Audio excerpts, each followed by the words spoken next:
बिस्मिल्लाहिर्रहमानिर्रहीम। आज का टॉपिक करंट एजुकेशन सिस्टम के मसाइल और उनका हल। तीन एक साथ में मबनी ये सीरीज है। We going to try and keep it short, very acute session होने from perspective of human psychology, नफ्सियात, किस तरीके से नफ्सियाती तौर पर हम मरीज बना रहे हैं अपने बच्चों को। मेक श्योर यू अंडरस्टैंड, आपके सवाल इसी तरफ डायरेक्टेड हों। किसी और दिन अपना कोई और जो सवाल आपने रखा हुआ है किसी और दिन जरूर पूछिएगा। आज के टॉपिक के मुताबिक ही सवाल कीजिएगा, ठीक है। सो अभी तो एक जनरल पर्सपेक्टिव में आपको बता दूं कि ये कहानी जो है ना, ये शुरू कैसे हुई और इसके पीछे जो भी मूजिब थे, जो भी डजंट रियली मैटर कि क्यों इजाद हुई थी, मगर ये कुछ 100 साल पहले का वाकया है। रिसर्च करें, आपको पता चलेगा कि इतनी कोई रीसेंट इन्वेंशन है कि दुनिया में जो सबसे नई नई इजादात में से ये एक इजाद ये भी है जिसको हमने समझ लिया कि शायद ये आदम अलैहिस्सलाम से चली आ रही है। ये पूरी की पूरी ट्रेडिशनल टेक्निक ऑफ टीचिंग, ये किसी भी तरीके से ये सच नहीं है। ये एक रिएक्टिव अप्रोच थी। इंडस्ट्रियलाइजेशन एज अपने जोबन पे थी, उनको मजदूरों की जरूरत पड़ रही थी, मजदूर थे नहीं, लेबर फोर्स कम हो गई थी, तो उन्होंने अपनी इंडस्ट्रीज को जल्दी लेबर पहुंचाने के लिए इमरजेंसी का एक कदम उठाया था कि जल्दी से इमरजेंसी नाफिज करो, जितने भी जल्दी हमें अपने जो लेबर फोर्स है वो प्रोवाइड हो जाए, तो उसके लिए जितनी जल्दी आप किसी को आप इतना तैयार कर लो कि बस वो हमारे काम कर सके, चाहे वो क्लरिकल स्टाफ हो, एडमिनिस्ट्रेटिव स्टाफ हो, ऑपरेशनल स्टाफ हो, फंक्शनल स्टाफ हो, जो भी काम है उनके लिए जल्दी जल्दी वर्क फोर्स तैयार की जाए। उसके लिए उन्होंने एक डब्बे में बच्चे इकट्ठे करने शुरू किए कि जल्दी जल्दी इनको तैयारी कराई जाए। That's how the current education system started, because of एक खास सेक्टर था, एक इंडस्ट्री को जरूरत थी, मजदूर चाहिए थे, मजदूर तैयार करने की मशीन थी। और हमने इसको दीन भी इसमें से गुजारना है, अब इसमें दुनिया भी इसमें से गुजारनी है, अपने तमाम अरमान भी इसी में से पूरे करने हैं, अपना स्टेटस को का एक ढकोसला भी इसी में से पूरा करना है, और एक दूसरे से कंपटीशन भी इसी के थ्रू करना है। सो इसको चैलेंज करना इसलिए इतना जरूरी है कि जो चीज हमारे लिए बनी नहीं, जिस काम के लिए बनी थी, उस काम के लिए अभी भी कर रही है वो, तो तैयारी अच्छी है उनकी। और आप देख रहे होंगे कि उसका अभी तक फल ये दे रहा है दरख्त, क्योंकि अभी भी स्कूल का बच्चा जितना मर्जी जो मर्जी दिमाग लेके आता है, एंड में वो नौकरी बनाया जा रहा होता है कि उसको जॉब कब करनी है, तो जितनी जल्दी तैयार, जितने नंबर अच्छे आएंगे तो वो इस फील्ड में जाएगा, बुरे आएंगे तो फलां फील्ड में चला जाएगा। और इंसान की जिस्म और रूह दोनों तार तार करके रख देते हैं हम। ये सेशन मेरी कोशिश होगी कि मैं सॉरी उर्दू में ज्यादा करूं, करना मुझे इंग्लिश में चाहिए। सो कुछ एक साथ इसलिए अंग्रेजी में कर देंगे, मगर गौर से समझ लें कि ये क्यों क्यों मैं एक्चुअली मैं चैट पे ना वोट ले लेता हूँ कि ये अंग्रेजी में करें या उर्दू में करें। आप चैट में उर्दू या इंग्लिश लिखते हैं, पहले 100 वोट्स के अंदर एक बंदा एक ही वोट डाले, चलें फिर तो बात ही खत्म हो गई। 100 कहा था आपने, आपने 1000 वोट एकदम इस स्पीड से कैसे लिखते हैं भाई? ये एक ऐसी टेक्नोलॉजी है जो कि दुनिया में शायद सिर्फ पाकिस्तान में। ओके, बस ठीक है ठीक है, मैं समझ आ गया, उर्दू में करते हैं, उर्दू में। ओह माय गॉड, मैं कोशिश करता हूँ कि अंग्रेजी के जितने भी, जिनको उर्दू बिल्कुल समझ नहीं आती, उनको इतनी समझ आ जाए कि मैं क्या कह रहा हूँ।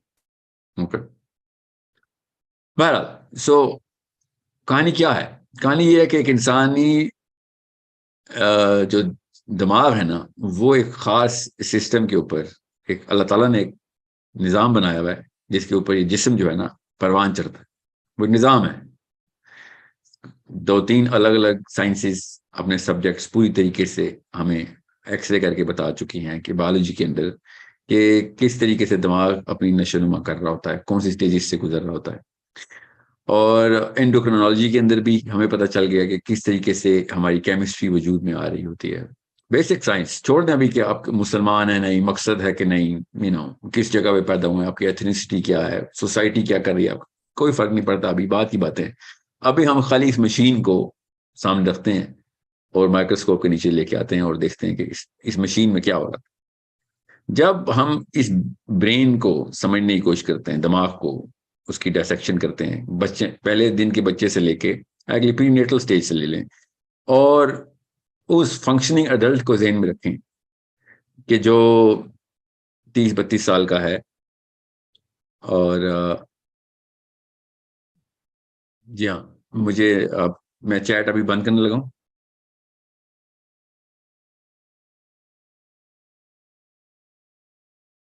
जी हाँ, मैं चैट डिसेबल कर दूँ थोड़ी देर के लिए। तो ये गौर से समझ लें कि मैं क्यों चैट डिसेबल कर दी मैंने। ओके, अब वो हो नहीं रही है, वो हो जाएगी थोड़ी देर में चैट डिसेबल। इंसानी दिमाग ना अपनी खुद तस्वीर बता रहा है हमें, अपने तमाम तर स्टेजेस हमें दिखा रहा है, और उन स्टेजेस की तफसील में जाए बगैर कि कौन कौन स्टेजेस हैं, वो किसी और सेशन में हम करेंगे, बिकॉज वो बहुत ज़रूरी है आप सबको पता हो। आप आराम से रिसर्च कर सकते हैं, अब इतनी पब्लिकेशन हो चुकी हैं, इतने जर्नल्स पब्लिकली अवेलेबल हैं कि जो मेरे टाइम पे नहीं थे, तो हमें वो फिर खरीदने पड़ते थे, प्रोफेसर्स के पास जाके लिटरली मिन्नतें करनी पड़ती थी कि हमें रिकमेंड कर दें। कुछ ऐसे क्लब्स हैं जो कि वो आप एक्सेस ही नहीं कर सकते, या फिर आपकी अपनी पुरानी एजुकेशनल मोमेंटम इतना बना हो कि आपकी क्रेडिबिलिटी हो कि आप वो जर्नल्स के एक्सेस हो। तो वो खैर हम लेते रहे इस तरह। सो अब neurobiology, endocrinology, basic brain science, जितने भी और even psychology itself, educational psychology, ये वो रेलम्स थी जिन्होंने दिमाग को पूरी तरीके से स्टडी करना उनका मकसद था। अब जब जैसे ही वो तस्वीरें आई हमारे पास, जैसे किसी सैयारे पे कोई यू नो वॉयेजर गया है, उसने मार्स की तस्वीरें, या जुपिटर की पहली दफा जब तस्वीर आई थी तो पता चला था कि क्या चल रहा है उधर। तब बहुत बड़ी एडवांसमेंट्स हुई थी, बहुत बहुत जल्दी स्पीड बढ़ गई थी हमारी तरक्की की, क्योंकि ज्यादा डेटा आया था, नया डेटा आया था, समझ आ गई थी बिल्कुल। इसलिए जुपिटर हो या कोई और सोलर सिस्टम का सबसे बड़ा प्लैनेट और दुनिया में कायनात का, वो इतना बड़ा मसला नहीं, जितना इंसानी दिमाग जब हमें नजर आना शुरू हुआ तो बहुत ही बड़ा वाकया हो गया था। ओपनली सबसे पहले कुछ फाइंडिंग्स आई थी ऐसी, जिसके बाद हर फील्ड के बंदे ने एक डेटा उसमें से लिया था, पहला इन्फ्रेंस निकाला था कि इसका मतलब है अगर दिमाग ऐसे काम करता है तो ये चीज भी गलत है, हाँ वो चीज भी गलत है। हाँ, सबसे पहले सबने इकट्ठे हुए कहा, जिस मर्जी फील्ड से आया था, कि इसका मतलब है ये एजुकेशन सिस्टम सबसे बड़ी गलती की हमने। जी हाँ, सबने सबसे पहले तो ये साइन ऑफ किया कि ये क्या करते रहे हमारे साथ, ये सारे पुरानी नस्लों वाले क्या करते बेचारे, उनको नहीं पता था।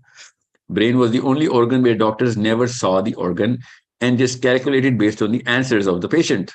ब्रेन वाहिद उज था जिस्म का जिसका डॉक्टर उस उज को देखे बगैर उसका इलाज करता होता था। ये तो 83 में, फिर 2013 तो 3 में, फिर 13 में स्पेक्ट इमेजिंग आई, तो तब हमें पता चला कि ब्रेन के साथ हो क्या रहा होता है, कौन कौन सी जगहों के ऊपर किन किन मामलात के साथ हमने ब्रेन डैमेज कर रहे होते। सो एजुकेशन सिस्टम ब्रेन बताएगा कि इसके ऊपर फोकस है ना, और तो कोई जिस्म का उस नहीं, इस पे एजुकेशन सिस्टम फोकस करता है, वो एक अलग बात है। अब आजकल का एजुकेशन सिस्टम जिस्म के बाकी के अज़ा भी टिकर करवा रहा होता है, जो हालात हो गए हमारे, मगर बना ये दिमाग के लिए था। ये एजुकेशन सिस्टम इसकी डेवलपमेंट के लिए बनाया था। किसी एक भी स्कूल के ओनर को ये कॉन्सेप्ट बेसिक्स है, ये हम बच्चे को भी पता होते, इस कॉन्सेप्ट के ऊपर उसने अपना स्कूल नहीं खोला दुनिया में। यहाँ पे नहीं, खाली यहाँ पे तो चलो सारे व्यापार है ना, वो तो आंटी और अंकल के वॉलेट को देख के स्कूल सिस्टम प्लेस करते हैं, यहाँ पे फ्रेंचाइज खोलो, यहाँ पे पैसे देने वाले ज्यादा है, या स्टफ लाइक दैट। ब्रेन, जो बच्चे का ब्रेन है, उसकी डेवलपमेंट के लिए ये सिस्टम नेचुरल डिमांड है हमारी। इसके लिए कोई रॉकेट साइंस में जाने की जरूरत नहीं। ओके, सो थोड़ा से समझ लें इस बात को कि आप लोगों ने एजुकेशन सिस्टम को कैसे देखें। तो हम मुसलमानों को तो पता होना चाहिए, क्योंकि हम तो पैदा ही मकसद के अंदर होते हैं, लाइफ ही मकसद के अंदर अंडर गुजारते हैं, और लाइफ एक खास डायरेक्शन के अंदर नहीं गुजरी तो हमें डिप्रेशन होती है, हमें तो पता है, क्योंकि कुरान कहीं से आयतें सुना रहा है, हदीस कहीं से रिमाइंडर्स दे रही हैं, औलिया उलमा सब के सब हमें एक बेसिक रिमाइंडर्स हर वक्त दे रहे हो, तो अल्लाह ताला उलमा के दर्जात बुलंद करे, पूरी पूरी उम्रें दे रहे हैं कि भैया मकसद से ना हट जाना। कुरान पाक सेंट्रल बुक है हम सब की, तो हमें तो कभी भी नहीं इस बारे में कंफ्यूजन और डिस्ट्रैक्शन होती है कि बच्चे के साथ हमने करना क्या है। हम कहीं ना कहीं से कोशिश कर रहे होते हैं, आड़ी तिरछी सही कर रहे होते हैं। एजुकेशन सिस्टम हमारे सामने हमारे बच्चे हाईजैक कर रहा होता है, और हमारे छोटे छोटे खुदा निकल आते हैं और वो ओके करते हैं, कमर पे थपकी देते हैं कि ठीक जा रहा है बच्चा, ठीक जा रहा है। क्यों? क्योंकि ये ए ग्रेडर है, और ये फिर ओ लेवल में ए ग्रेड, कितने एज आ गए हैं, ए लेवल में कितने एज आ गए हैं, फिर अब Cambridge, IB, Harvard, Yale, PhD, post doctorate, this thesis, that dissertation, everything. क्यों?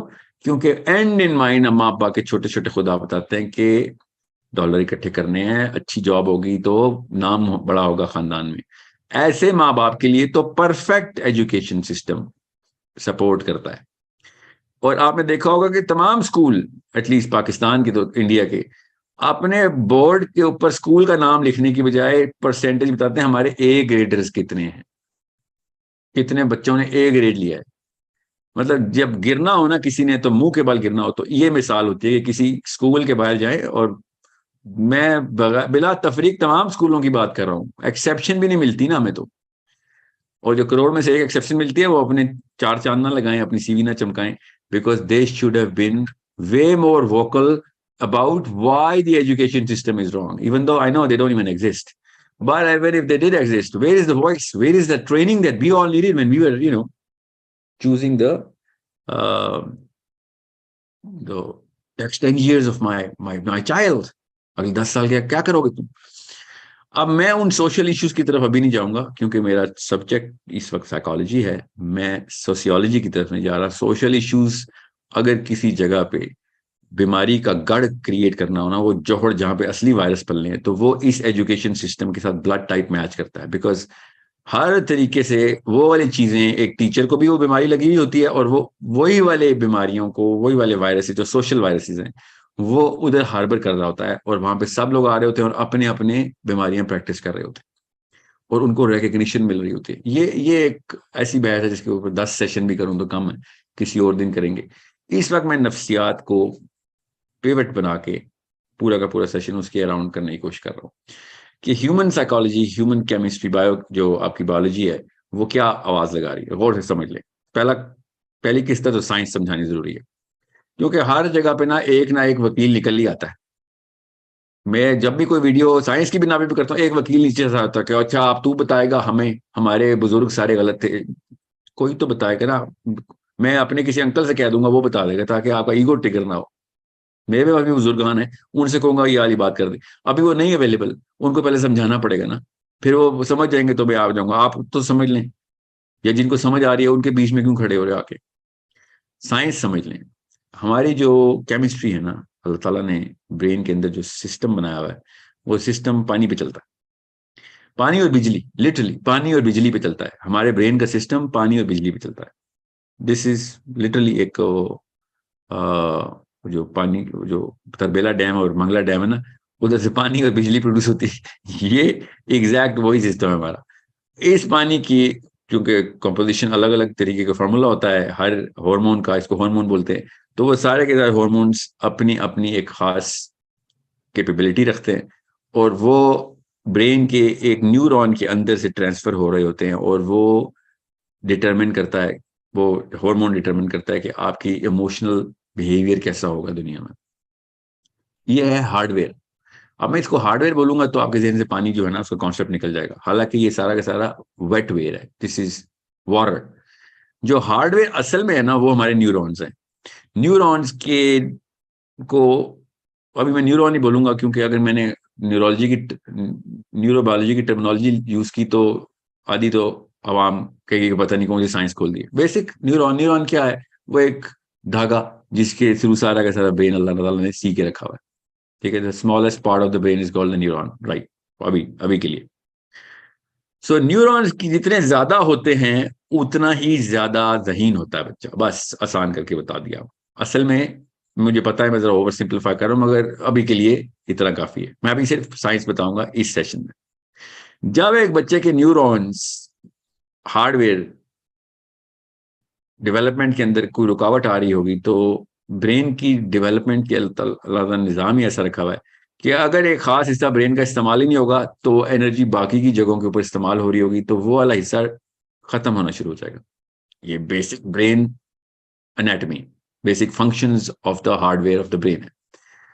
और जो चीजें ज्यादा डेवलप हो रही होंगी वो सारा का सारा ब्रेन उधर एनर्जी फोकस करेगा अपनी, जहां पे एक्टिविटी ज्यादा हो रही होगी। ओके, और आहिस्ता आहिस्ता करते करते 1 2 3 सालों के अंदर ब्रेन के वो वाले न्यूरॉन्स बिल्कुल ही ये समझ ले मर जाएंगे। ठीक है, अब ये तब है जब वो न्यूरॉन बने हुए हों। तो अब एक बच्चा छोटा 3 4 साल का अगर डाल देंगे आप स्कूल में, 3 4 साल का बच्चा स्कूल में डाल दिया आपने, तो उसके तो ब्रेन अभी बन रहा था, तो उसके ब्रेन में वो न्यूरॉन बनेंगे ही नहीं। जिसके बने हुए हैं वो मर जाएंगे, और इसके बने नहीं हुए और वो वाले ब्रेन के हिस्से को ना ट्रिगर कराया गया तो वहां पे न्यूरॉन बनेंगे ही नहीं। ठीक है, सिंपल, क्योंकि अभी तो वो दिमाग बन रहा है उसका। अभी जो latest neurobiological biological accredited journals बोल रहे हैं वो ये कि 28वें साल तक प्री फ्रंटल फ्रंटल कॉर्टेक्स बन रहा होता है, ये वाला हिस्सा बन रहा होता है। अल्लाह ताला ने कहा कि मैं 12वें साल में बना देता हूँ, 13वें साल में इसकी इतनी अमाउंट बन जाती है। साइंस भी कह रही है कि हाँ आप डिसीजन मेकिंग, डिसीजन सारे यहाँ से लेते हैं। ओके, जो एनालिसिस का हिस्सा है ना, एनालिसिस का, वो ये तो प्री फ्रंटल कॉर्टेक्स बोलते हैं, एनालाइज करता है। अल्लाह ताला ने भी कहा कि यहां से फैसले करता था तो चल तुझे यहीं से पकड़ूंगा, तो क़यामत वाले दिन भी तौक यहाँ पे लगेगा। हमारे हर इंसान के यहाँ पे एक क्लिप लगा हुआ होगा, और वो क्लिप आसमान की तरफ जा रहा होगा, तार लगी हुई होगी। अल्लाह ने हमें बताया हुआ है। ठीक है, हशर के वाले दिन, हशर के मैदान में यहाँ से डेटा लिया जा रहा होगा उससे कि ये यहाँ से सोचते थे ना, ये काम किए ना, ये फैसले करते थे ना, ये वाकयात हुए तेरे साथ ना, तूने ये फैसला किया था ना, खुद सोचा था ना, हमने तो नहीं जबरदस्ती की थी, यहाँ पे शैतान तो नहीं आया था ना, खुद तेरा नफ्स खुद तुझे कन्विंस कर रहा था। ये वाला हिस्सा अल्लाह ताला ने जब ये दिमाग का हिस्सा बनाया तो उसकी एज अल्लाह ने रखी 12वां साल। 11वें साल के अंदर कुछ लोगों का एक्सेप्शनल केसेस होते हैं, 9वें 10वें साल में भी डेवलप हो जाता है, बहुत एक्सेप्शनल केसेस है। ठीक है, उसके ऊपर भी स्टडी है, किसी और दिन बताएंगे। एक्सेप्शन की बात ही नहीं कर रहा हूँ मैं, जनरल आप सबके बच्चों में बहुत 10,000 में से एक ऐसा है जिसकी 9वें 10वें साल में प्री फ्रंटल कॉर्टेक्स डेवलपमेंट शुरू हो जाएगी। जो ज्यादातर बच्चे हैं उनकी 11वें साल के बाद ही शुरू होगी। जैसे ही 11वें साल में प्री फ्रंटल कॉर्टेक्स बनता है, आपके दो मेजर हॉर्मोन्स अपनी जगह पकड़ लेते हैं, क्योंकि उनका उनका काम आप शुरू हो जाता है। और जैसे ही वो हॉर्मोन्स ट्रिगर होते हैं, ऑल ऑफ अ सडन आपके जिस्म के अंदर बाकी की सारी उस हार्मोन की बेसिक एक्टिविटी स्टार्ट हो जाती है। सो हम चूंकि ब्रेन देख नहीं सकते, बाकी का जिस्म हमें नजर आ रहा होता है, तो हम उसको कहते हैं दी एज ऑफ पुबर्टी। असल में यहाँ पे वाकया हो रहा है, मगर चूंकि नजर नहीं आ रहा तो हम उसके ऊपर काम नहीं कर रहे। असल में यहाँ पे वाकया सेटिस्फैक्ट्री लेवल पे नहीं होता, और वो बच्चा फिर यहाँ के उससे डिसीजन सही नहीं कर सकता, या बहुत ही अच्छे ले रहा होता है मगर बाकी के मामला उसके खराब हो रहे हैं, जो भी सिचुएशन में होता है। या ये ठीक है और बाकी के हालात खराब है, या बाकी के हालात ठीक है और ये खराब है, मतलब इन अ जनरल इक्वेशन, तो वो फिर रिएक्टिव हो जाता है। और हर 2 नंबर साइकोलॉजिस्ट, चूंकि उसको ब्रेन स्टडी कराई नहीं जाती, वो तो साइकियाट्रिक मेडिसिन में कराई जाती है, तो वो कहता है टीनेजर है तो हाँ ये तो टेंट्रम्स थ्रो करेगा ही, इसके हॉर्मोन्स डेवलप हो रहे हैं। हालांकि उसको ये नहीं पता कि ये दिमाग कैसे डेवलप हो रहा है। हॉर्मोन्स तो पहले ही डेवलप थे, उनको जगह, उनको फंक्शनिंग लोब चाहिए थी, लोब अब बनना शुरू हुई है। अब वो लोब किसी काम से बन रही है, फ्रंटल लोब, वो काम नहीं कर सक रहा वो बच्चा, इसलिए वो इतना ज्यादा क्रैंकी और ग्रम्पी हुआ है, और इतना ज्यादा इरिटेटेड रिबेलियस हुआ है। उसको अगर सही तरीके से चैनल किया जाता तो ये बेस्ट एज थी उस वक्त उसकी मोरालिटी को पूरी तरीके से एस्टेब्लिश कर देने की। अगर वो सही नहज पे ऑर्गेनिकली डेवलप हो रहा होता तो ये है वो असली मोमिन, जिसने सबसे पहले सबसे बड़े सवाल करने थे, क्योंकि एकदम डेटा आता है 1 साल के अंदर अंदर 23% ऑफ द ब्रेन एकदम डेवलप हो जाता है 1 साल के अंदर अंदर। इससे बड़ा वाकया पूरे के पूरे बायोलॉजी में नहीं है कि जब एक ह्यूमन मैमल का प्री फ्रंटल कॉर्टेक्स डेवलप होता है। अब जाहिर है पूरा का पूरा तो नहीं डेवलप होता, मगर इतना हो जाता है कि यू हैव नो आइडिया किस लेवल पे उसकी मेटामॉर्फोसिस, बिगर चेंज क्रिएट हुई है। वो इंसान ही कोई और था, शख्सियत ही कोई और थी, उसके अंदर के हालात, केमिस्ट्री कोई और थी। अचानक इन मैटर ऑफ डेज उसकी केमिस्ट्री बदल रही है, उसकी पर्सनैलिटी बदल रही है, और उसकी पूरी हैयत तब्दील हो रही है। अब जो चेंज, वो नई पोजीशन के ऊपर आ रहा है, वो उस पोजीशन की डिमांड्स को सेटिस्फाई करने के लिए आप लोगों से चीखें मारता है। हम लोग पूरी नहीं कर सकते, हमें नजर नहीं आ रहा अंदर क्या हो रहा है, तो हम उसके अगेंस्ट रेजिस्टेंस देते हैं। और जब वो रेजिस्टेंस देते हैं तो वो रिएक्टिव होता है। उसको हम कहना शुरू करते हैं, तू बीमार है, तू टीनेजर है, तेरे साथ ये नेचुरल फिनोमेना होगा, कुछ सालों में तो ठीक हो जाएगा। हालांकि हम क्या कह रहे होते हैं, हम बीमार हैं, होना ये चाहिए, हम इतने बीमार हैं कि तुझे हमारी बीमारियां नजर आना शुरू हो गई हैं, और तुझे कुछ ही अरसे में बीमार कर देंगे, तो फिक्र ना कर, सब ठीक हो जाएगा। तू नहीं ठीक होगा, सब ठीक हो जाएगा। तू भी उतना ही गलत हो जाएगा जितना हम हैं, इसलिए सब ठीक हो जाएगा।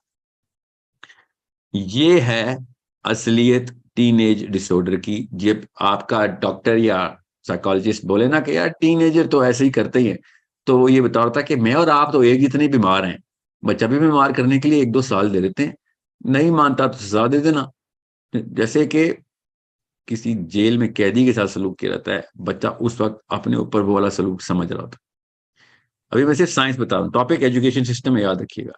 अब आपको साइंस समझनी चाहिए कि ये ब्रेन के साथ हो क्या रहा है, दिमाग की स्ट्रक्चर हार्डवेयर से गुजर रहा है। अब वापस आए, ये क्लाइमैक्स बताना जरूरी था ताकि आपको पता चले पीछे से क्या होता आ रहा है। When a child is at day 1 and when the child is at day 1000 days के अंदर अंदर more than 80% of the brain's cells create neurons, 80% neuron 1000 दिनों में क्रिएट होते हैं। ओके, इसको फर्स्ट 3 years बोलते हैं, तो चलें फर्स्ट 3 years बोल लें।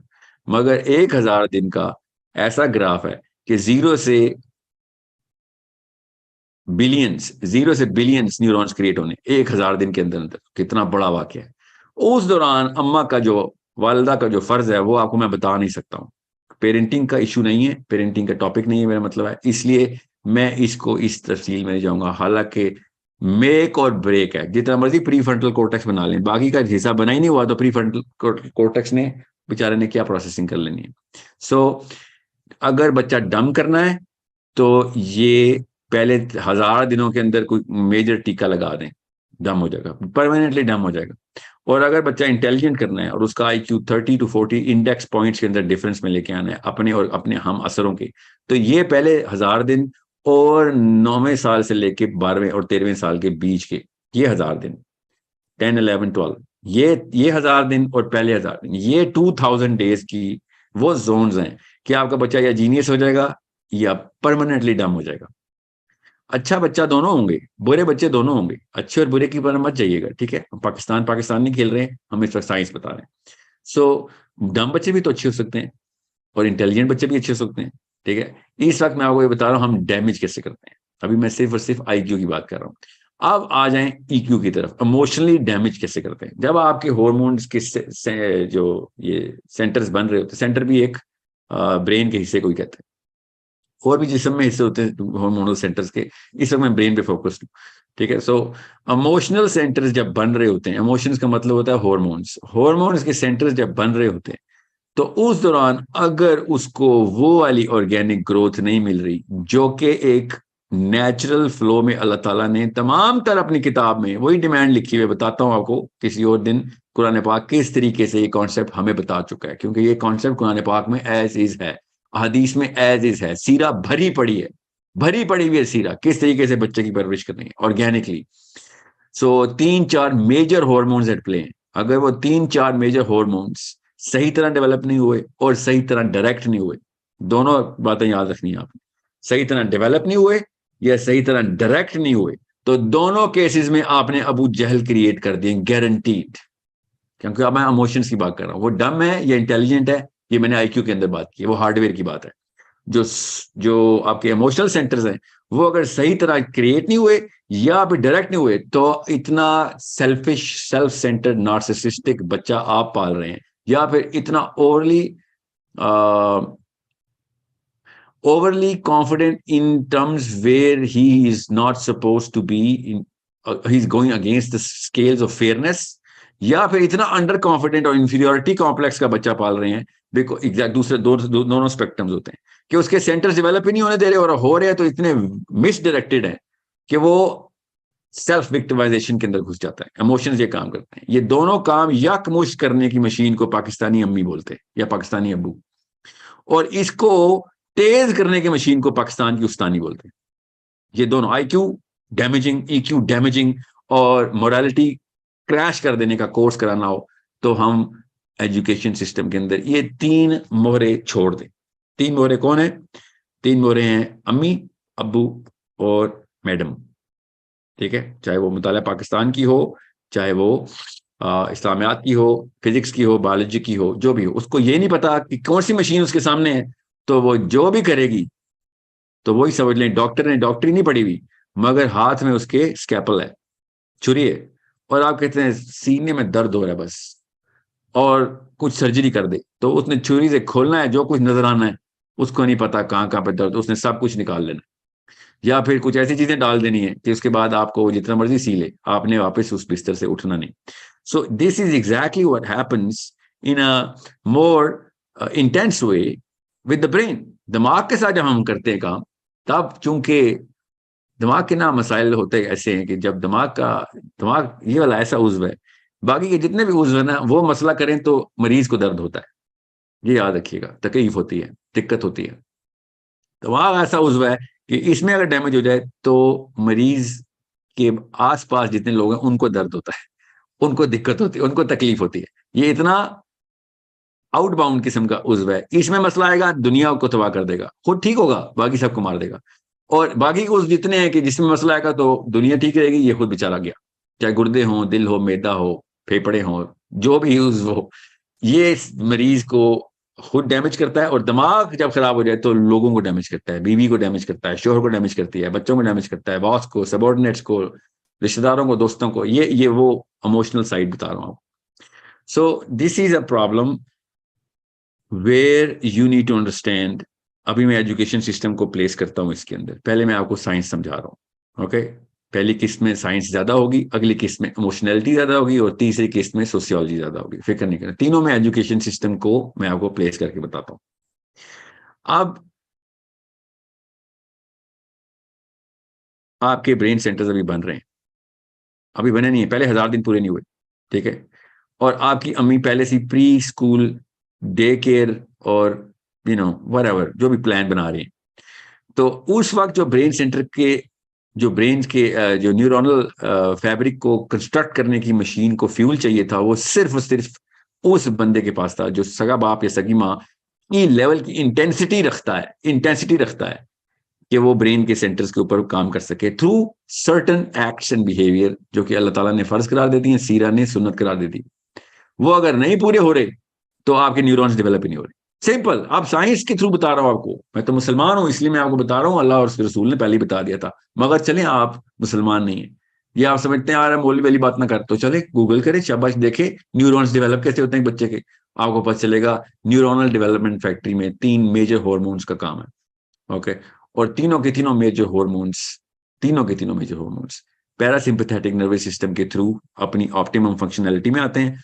और अगर वो nervous system sympathetic nervous system है, जो कि मतलब है कि ऐसा है जिसमें इनसिंसियरिटी का, केयर फ्री का, लैक ऑफ अटेंशन का, लैक ऑफ फिजिकल अफेक्शन का 100% उस मॉडल के ऊपर, जिस मॉडल में बच्चा खुद जिस्म, बाकी का जिस्म कह रहा है कि मुझे पालो, उसकी बजाय अम्मा कह रही नहीं मैं तुझे पालूंगी, मुझे मेरा जो जिस्म कह रहा है मैं उस पर तुझे ढालूंगी, तो फिर आप उस नर्वस सिस्टम को ही नहीं आपने ट्रिगर किया जिस नर्वस सिस्टम में उसकी ग्रोथ होनी थी।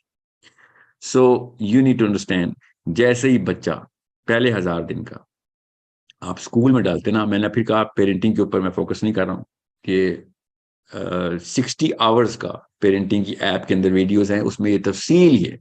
आई थिंक 4 आवर्स का सेशन है खाली पहले 1000 दिन के ऊपर, 4 आवर्स की टोटल डेप्थ है, स्लाइड चल रही है। वो अब जब ऐप आएगी इंशाल्लाह उसमें चलिए, या फिर हम एक और यूट्यूब चैनल ने मुझे अभी कॉन्ट्रैक्ट किया है कि आप पेरेंटिंग का टोटल चैनल हमारे साथ खोल लें, तो अगर वो साइन अप हो गया इंशाल्लाह भी उसमें आ जाएगा। अभी आपको हमने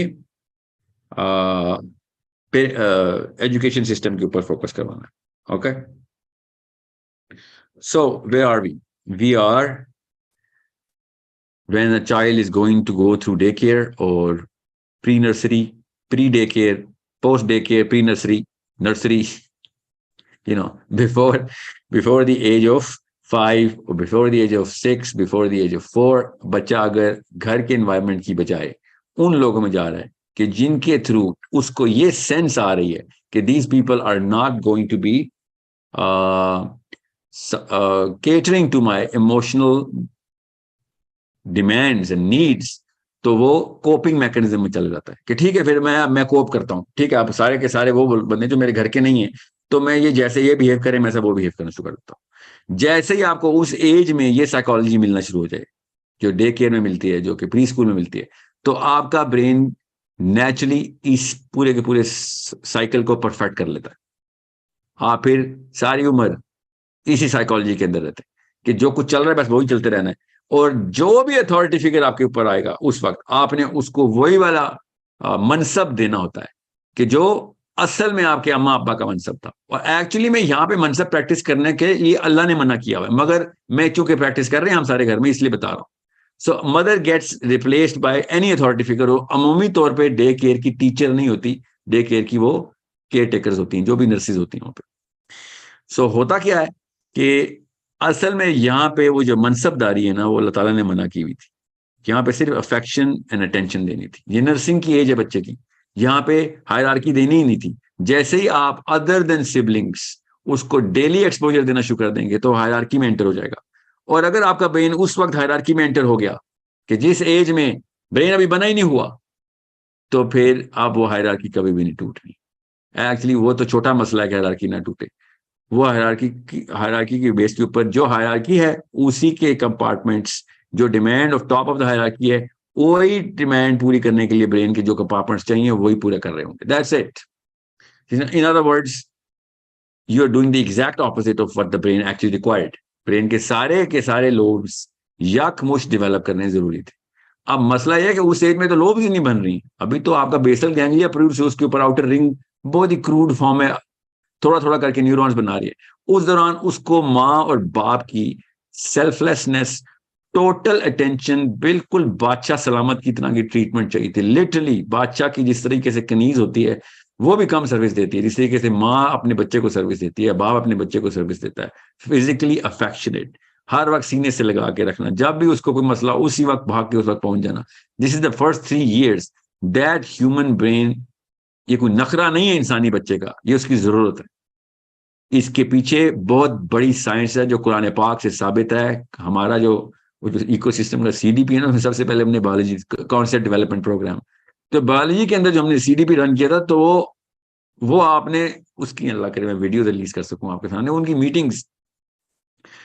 इंसान वाहिद जानवर एनिमल किंगडम के अंदर आया है, इंसान एक वाहिद मखलूक है जो जानवरों के फाइलम में से जो भी मैमल्स हैं, तो मैं इंसान को जानवर नहीं कहना चाह रहा हूं क्योंकि इंसान जानवर नहीं है। बहरहाल इन बायोलॉजी तो हमारी मेक वही है जो कि बाकी के एनिमल्स की है कि हम भी मैमल्स हैं, हम भी खाना खाते हैं, हमारा भी वही ऑर्गेनिक ग्रोथ होती है, हम ऐसे करके नहीं दुनिया में आ जाते हैं, हम प्रॉपर एक प्रोसेस से एडल्ट बनते हैं। सो इंसान में वाहिद मखलूक है मैमल्स के अंदर जो कि प्री मेच्योर बर्थ लेता है। यहां से आपको समझ आएगा एजुकेशन सिस्टम को मैंने कैसे कनेक्ट करना है। दुनिया का कोई भी मैमल इतना कम अरसा अपनी माँ के पेट में नहीं रहता। दुनिया में कोई भी जानवर दुनिया में आता है तो आते ही अपने पैरों पे खड़ा हो जाता है और चलना शुरू कर देता है। देख लें आप, सिवाय इंसान के बाकी के सारों का, इसको एक खास पीरियड बोलते हैं बायोलॉजी में, वो पीरियड इतना थोड़ा है इंसान का कि जिसमें इंसान की डेवलपमेंट नहीं हुई होती। नेचुरल रिक्वायरमेंट में 2.5 साल, बायोलॉजी की रिक्वायरमेंट में 2.5 साल माँ के पेट में रहना चाहिए था बच्चा, मगर 9 महीने के बाद इंसानी बच्चा दुनिया में आता है और वो कहता है कि आप ये 2.5 साल पूरे करके दो। और साल, 1.25 साल इस तरह की जेस्टेशन पीरियड्स बाकी के मैमल्स के अंदर हम देखते हैं, और निकलता है और कहता है कि खाना दो बस, बाकी जो आप खा रहे हैं हम भी वही खाएंगे। गाय का बच्चा भी कहता है अम्मी जो आप खा रहे हैं हम भी खा लेते हैं। इंसानी बच्चा ऐसे नहीं कहता। घोड़े का बच्चा ही कहता है किधर जाना है चलो पीछे पीछे, मैं आप आगे के चले मैं पीछे पीछे चलता हूँ। देखे था बाकी के मैमल्स। और इंसान क्या करता है कि मुझे तो यही नहीं पता तुम लोग कौन हो, मैं किधर आ गया हूँ। खाने का मतलब क्या होता है, चलने का मतलब क्या होता है, ये he is an alien in this planet because we are all behaving in a totally different way and this child doesn't even know what behaviour is. गौर से समझें, ये वो 1000 दिन थे जो कि आपने पूरे करने थे, और आपने उन 1000 दिनों में से 600 दिन काम वाली को दे दिए, 200 दिन डे केयर की टीचर को दे दिए, बाकी के 85 दिन साल के क्लास टीचर को दे दिए। ये वो 1000 दिन है जो कि आपके दुनिया में सारे के सारे मैमल्स माँ के अंडर पलते हैं, और हमारे बच्चे यू नो टीचर और डे केयर और बीकन हाउस सिटी स्कूल की अम्मियों के अंडर पलते हैं। So you need to understand how big of a problem that that this whole science is against. अभी मैं एजुकेशन सिस्टम में एंटर करने के लिए day care, grade 1, kindergarten, pre school, pre nursery, ये सब अम्मियों से बात कर रहा हूं कि खुदा का वास्ता है उसके हार्डवेयर के साथ डैमेज करना बंद कर दें। आपने सॉफ्टवेयर पे डैमेज करना है, कहीं पे काबिल कबूल नहीं है, मगर वो छोटा नुकसान है कंपेयर एक बंदे के हार्डवेयर ही नहीं डेवलप होने दिया आपने, और फिर आप उसको डंडे के जोर से कहते हैं सबक नहीं याद होता इससे, इसको ये कॉन्सेप्ट, इसकी मैथ्स बड़ी कमजोर है, इसकी बायोलॉजी बड़ी कमजोर है, ये मेरा बच्चा क्यों इधर उधर मारा मारा फिरता है, इसको कुछ समझ नहीं आती। वो हर काम करेगा सिवाय ब्रेन के, जिस्म के हर उस उज़्व को इस्तेमाल करेगा सिवाय ब्रेन के, क्योंकि उसके अलावा उसने अपनी सेल्फ एस्टीम सेटिस्फाई करनी है। वो भागेगा कोने खुदरों में, अम्मा अब्बा के खिलाफ सबसे बड़ी साजिश करेगा, क्योंकि अम्मा अब्बा सिंसियरिटी में कहते हैं यार मैं जो भी हुक्म दे रहा हूँ तेरे ब्रेन के लिए हुक्म दे रहा हूँ, और वो बच्चा कहता है अम्मी सारा कुछ किया आपने सिवाय मेरे ब्रेन डेवलप करने के लिए, तो हुक्म सारे ब्रेन के लिए क्यों दे रही, टांगों के लिए हुक्म दे, कहीं तेज भाग के दिखा देता हूँ आपको, कोई हाथों के लिए हुक्म दे, वजन उठा के दिखाता हूँ, और तो कुछ नहीं छोड़ा आपने इस काबिल मुझे कि मैं ब्रेन का जो उस हिसाब से काम डेवलप किया है उसके हुक्म क्यों जारी कर रहे हो मेरे ऊपर। ओके, सो यही होता है डे केयर के अंदर, प्री नर्सरी, प्री स्कूल, ये मेरी सबसे बड़ी कंटेंशन है हार्डवेयर के खिलाफ। अब आते हैं सॉफ्टवेयर। बच्चे का सॉफ्टवेयर इमोशनल डिमांड कर रहा होता है। हमारे बच्चों के, इंसानी बच्चों के ऑक्सीटोसिन का जो प्योर सेंटर है वो मोरालिटी की सेंट्रल कॉन्फ़िगरेशन करता है। ऑक्सीटोसिन हमारा हार्मोन है, और ऑक्सीटोसिन का हार्मोन सिर्फ और सिर्फ अपनी माँ के थ्रू पनपता है। बच्चे का ऑक्सीटोसिन सेंटर क्रिएट ही और सेटिस्फाई तब होता है, ग्रो ही तब होता है जब माँ उससे फिजिकली कनेक्ट कर रही होती है। फिजिकली कनेक्ट नहीं करती तब भी ऑक्सीटोसिन फ्लो हो रहा होता है उसका, उसकी प्रेजेंस में, माँ की प्रेजेंस में, छोटे से इन्फेंट का, मगर उसका जो कंस्ट्रक्शन है ऑफ दिस होल हार्मोन वो माँ की फिजिकल प्रेजेंस से होता है। जब माँ बच्चे को दूध पिला रही होती है, उसने उठाया होता है, हर जगह ले लेके फिर रही होती है, उसका हाथ पकड़ा होता है, उसको देख रही होती है, उसको साथ खेल रही होती है, बाप भी माँ भी, मगर माँ के थ्रू तो ये एक जादू हो रहा है, जो कि अगर आपको एक खास ऐनक लगा के दूं जो कि इस्लाम ने हमें लगा के दी हुई है, तो आपको वो रेज नजर आएंगी कि माँ की प्रेजेंस से बाकायदा माँ के आंखों से निकलता हुआ, माँ के हाथों से निकलता हुआ ऑक्सीटोसिन उसके ब्रेन के अंदर वो तार से कनेक्शन एस्टेब्लिश कर रहा है, और वो ब्रेन के अंदर उसके ऑक्सीटोसिन का एक प्रोटीन का सेंटर है वो बड़ा होना शुरू हो रहा है। लिटरली ऐसे हो रहा है अगर आपको ये खास ऐनक पहना दूं तो। अब माँ अपने आप को डिटैच करती है और माँ देखती है मॉर्निंग शो, और बच्चा बेचारा अकेला बिस्तर में पड़ा देखता है आईपैड के ऊपर नर्सरी राइम्स। सोचें उस बेचारे के ऑक्सीटोसिन सेंटर कहां से बनने, वो ढूंढता है असल में अपनी अम्मी उस आईपैड के अंदर, और वो बग्स बनी या वरेवर कार्टून जो आजकल चल रहे हैं और रोब्लॉक्स, उसमें वो अम्मी, छोटी बहन, बड़ा भाई देख रहा होता है, because that's what the natural demand is कि मुझे तो, मेरा तो ऑक्सीटोसिन सेंटर चाहिए। वहां से उसको जो कुछ भी मिलता है वो वहां से ले रहा है, वहां से तो कुछ भी नहीं मिलना ना सिवाय एक खास हार्मोन के डोपामीन है। तो ऑक्सीटोसिन रिप्लेस हो रहा है आहिस्ता आहिस्ता डोपामीन से। डोपामीन के सेंटर बढ़ रहे हैं, ऑक्सीटोसिन, डोपामीन के 5 सेंटर हैं, कहीं ना कहीं से बढ़ ही जाते हैं, और ऑक्सीटोसिन का एक ही सेंटर है, और वो मिल ही नहीं रहा, वो सिवाय माँ के कोई दे ही नहीं सकता, काम वाली भी नहीं दे सकती। काम वाली किसी, कोई अल्लाह की वली दुनिया में आई भी हो और वो कहे यार ये बच्चा, मैं इसका मेरा मकसद है हजरत आसिया की तरह मूसा को जैसे पाला था उन्होंने, उनका बच्चा मैं पालूंगी, तब कहीं जाके आपके बच्चे के ऑक्सीटोसिन सेंटर खोलेगी वो, वरना नहीं खोल सकती। सो ये एक ऐसा मामला है कि जो ज्यादातर घरों में हो रहा है। और अगर काम वाली तो चलो आपकी फिजिकल मॉनिटरिंग के अंदर हो सकती है, स्कूल में तो क्लास फेलो बैठे हुए हैं, टास्क मिल रही हैं, चलो हम लोग, हम पे प्ले ग्रुप्स है हमारे यहाँ पे, सिर्फ खेल कूद होता है, सिर्फ खेल कूद होता है। दैट्स व्हाट देयर केसेस, कि हम यहाँ पे सिर्फ खेल कूद कराते हैं, बेसिक बेसिक से काम होते हैं, लोग सिर्फ शुगल के लिए बच्चे आते हैं और फन एक्टिविटीज होती हैं। और असल में क्या कहानी होती है हम सबको पता है कि अम्मी जो है वो घर पे बोर होती हैं, बच्चा पालना बहुत मुश्किल काम है। अम्मी को ये जो काम है पालने, बच्चे पालने का, इसको सब्सटीट्यूट करना था, इसलिए डे केयर ने कहा फिक्र नहीं कर, हमें पता है आप कितनी सुस्त हैं, बेफिक्र हो जाएं, हमें पता है कि आपको असल में अपना टाइम, मी टाइम चाहिए, so we are here to help. Don't worry, we are going to make sure कि आप पॉलिटिकली करेक्ट हो जाएं। पॉलिटिकली करेक्ट का मतलब है कि आप हमें बच्चा देगी तो कोई एतराज नहीं करेगा, बल्कि लोग आपकी तारीफ करेंगे कि बड़ी प्रोग्रेसिव माँ है। और 3-3 साल के बच्चे उठा के उन्होंने अपने पास रखे होते, उससे बहुत बेहतर है कि आपके घर में काम वाली मॉनिटरिंग कर रही हो, हालांकि वो भी कुरान कबीर है साइंस में। सो आप डे केयर को फिर फोर्स करते हैं माँ बाप के, अब क्या करें, बच्चा अकेला है, सबको पता है बच्चा अकेला नहीं है, उसकी अम्मा जिंदा है, मगर बच्चा अकेला है। और क्या करते हैं, बच्चा अल्लाह ताला 6-6 या 7-7 बच्चे पैदा होते हैं बिल्लियों की तरह हमारे, बच्चा अकेला ही पैदा होता है, वो अकेला ही होगा पहले 3 साल, 4 चौथे साल में क्या बच्चा अकेला होना है। सो बच्चा माँ के साथ कपल हुआ हुआ है अल्लाह ताला के निजाम में। हमने क्या किया हुआ है, बच्चा अकेला क्या करें घर में, उसको फिर सोशल स्किल्स भी देनी है। पुरानी नस्लें तो बगैर सोशल स्किल के मार गई, हमें तो सोसाइटी मिली ही नहीं। सिविलाइजेशन का कॉन्सेप्ट तो हमने देना आगे जाके ना, अजीब सी बात है। सोशल स्किल्स बाकी के लोग बगैर डे केयर और बगैर इस एज के अंदर स्कूल गए वो सोसाइटीज कैसे बना गई, सारे के सारे सोशियोलॉजी के लॉज तो अजलों के चले हुए आ रहे हैं। मोरालिटी तो आप दुनिया की, हमने तो बल्कि सिविलाइजेशन की सबसे गंदी स्टेज निकाली है जाके। हम देंगे सोशल स्किल्स, सोशल स्किल्स अल्लाह ताला खुद देंगे उसको, उसके ब्रेन को डेवलप होने दें। डे केयर, प्री नर्सरी और प्री स्कूल, खुदा का वास्ता है इस वजह से मत डालें कि बच्चा बोर हो रहा है घर पे। बच्चा बोर इसलिए हो रहा है बिकॉज आप कहीं और देख रही हैं। बच्चे के साथ फिजिकली खेलना कूदना असल में माँ का फर्ज है उस वक्त जब वो इन्फेंट है। दिस इज अ प्रॉब्लम जो कि आपने सॉल्व करनी है, किसकी, बच्चे की नहीं, अपनी। I'm talking to the mothers.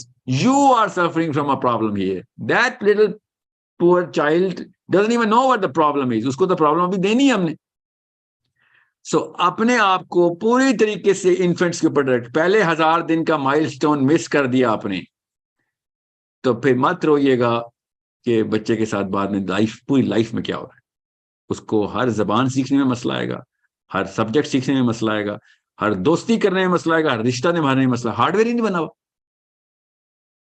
अभी, अखलाकी बीमारियां बाद में बताऊंगा। सो अंडरस्टैंड कुदरत ने क्या इंतजाम किया, कुरान पाक ने, अल्लाह के नबी अस्सलाम ने किस तरीके से उस इंतजाम को हमें समझाया, बताया कैसे करो, ये सारा का सारा मामला क्यों। ये 2 फ्लैग्स जो है ना, first 1000 days and the 1000 days between the age of 10 and 12, ये 2 इस वक्त के आपके टेकआउट्स हैं। इसमें आपने देखना है, अभी मैंने आपको बताया पहले 1000 दिन में firing squad, day care, pre nursery education system का नया नया तोहफा। ये पुराना, ये तो एजुकेशन सिस्टम की मशीन ने, अभी एक बच्चा जना है ना डे केयर का और प्री नर्सरी का, प्री स्कूल का, all of these things were not even existent. I am not debating कि कैपिटलिज्म की वजह से ऐसे हो रहा है, बोझ पड़ गया है, और अभी छोड़ें, ये तो सब्जेक्ट मैटर नहीं, हम सबको पता है क्यों करते हैं हम। हमें बीमारियां कैपिटलिज्म की नहीं है, हमें बीमारियां आपस में अखलाक की हैं, आपस में ईमानियात की हैं। हमने एक दूसरे के कंपटीशन में काम किया हुआ है। सो कर लें compete, आपने लुई विटान और प्राडा के बैग की कंपटीशन करनी है, that's your problem, I don't care, but don't ruin the next human being in your own house and call yourself sincere।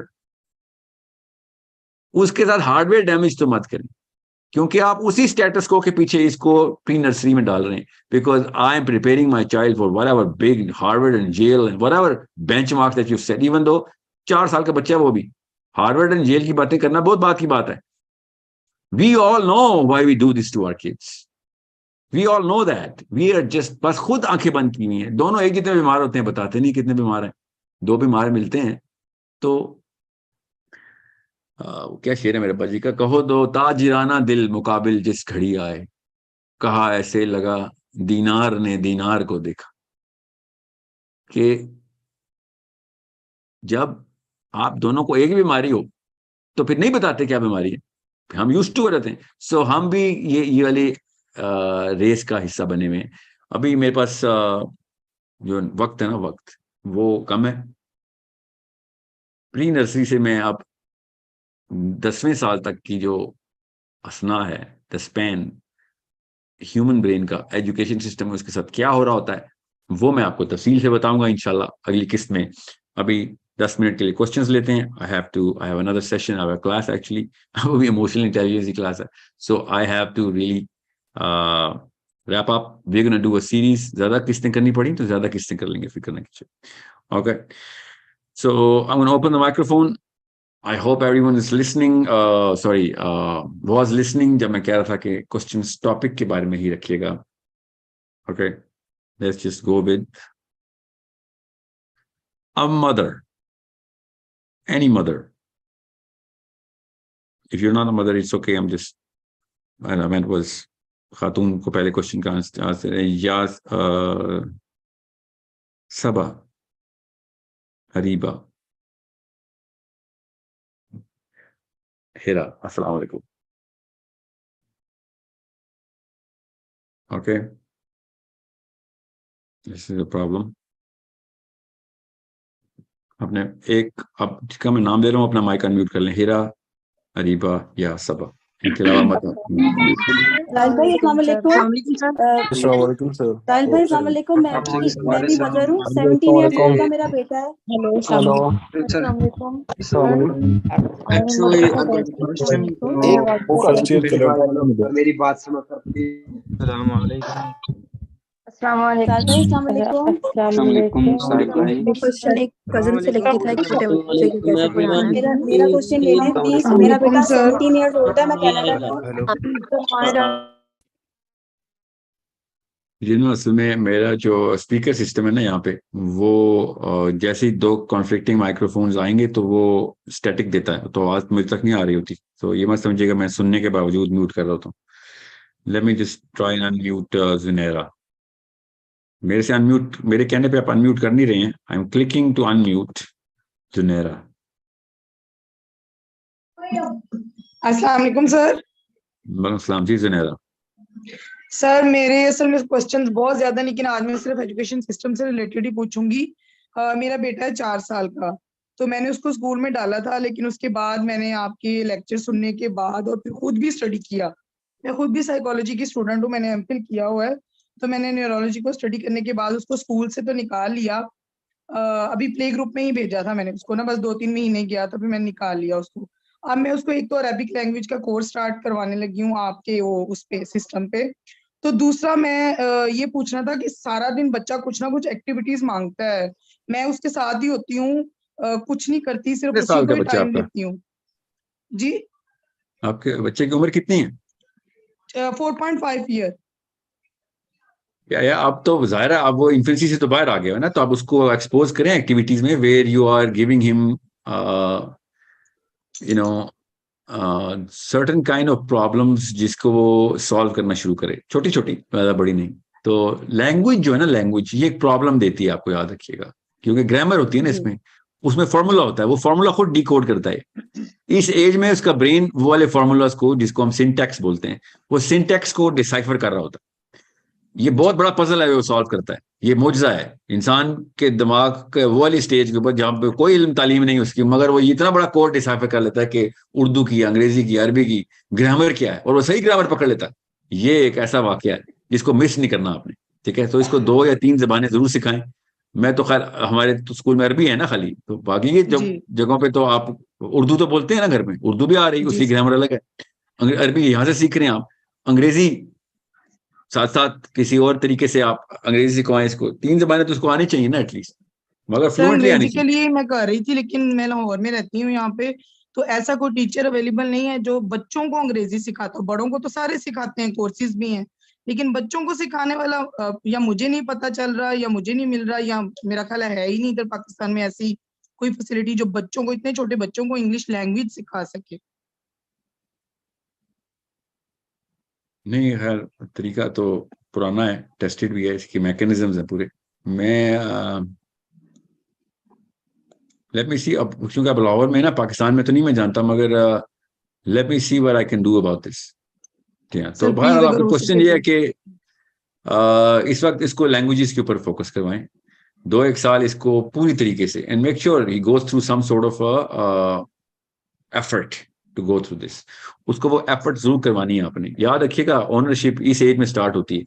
अगर इस टाइम अगर उसने ओनरशिप छोड़ दी ना, और छोटी छोटी बात पे प्रोजेक्ट्स आधे में छोड़ दिए, कोई टास्क दिया आधे में कर ली, इस बारे में उसको मुतनब्बा करें.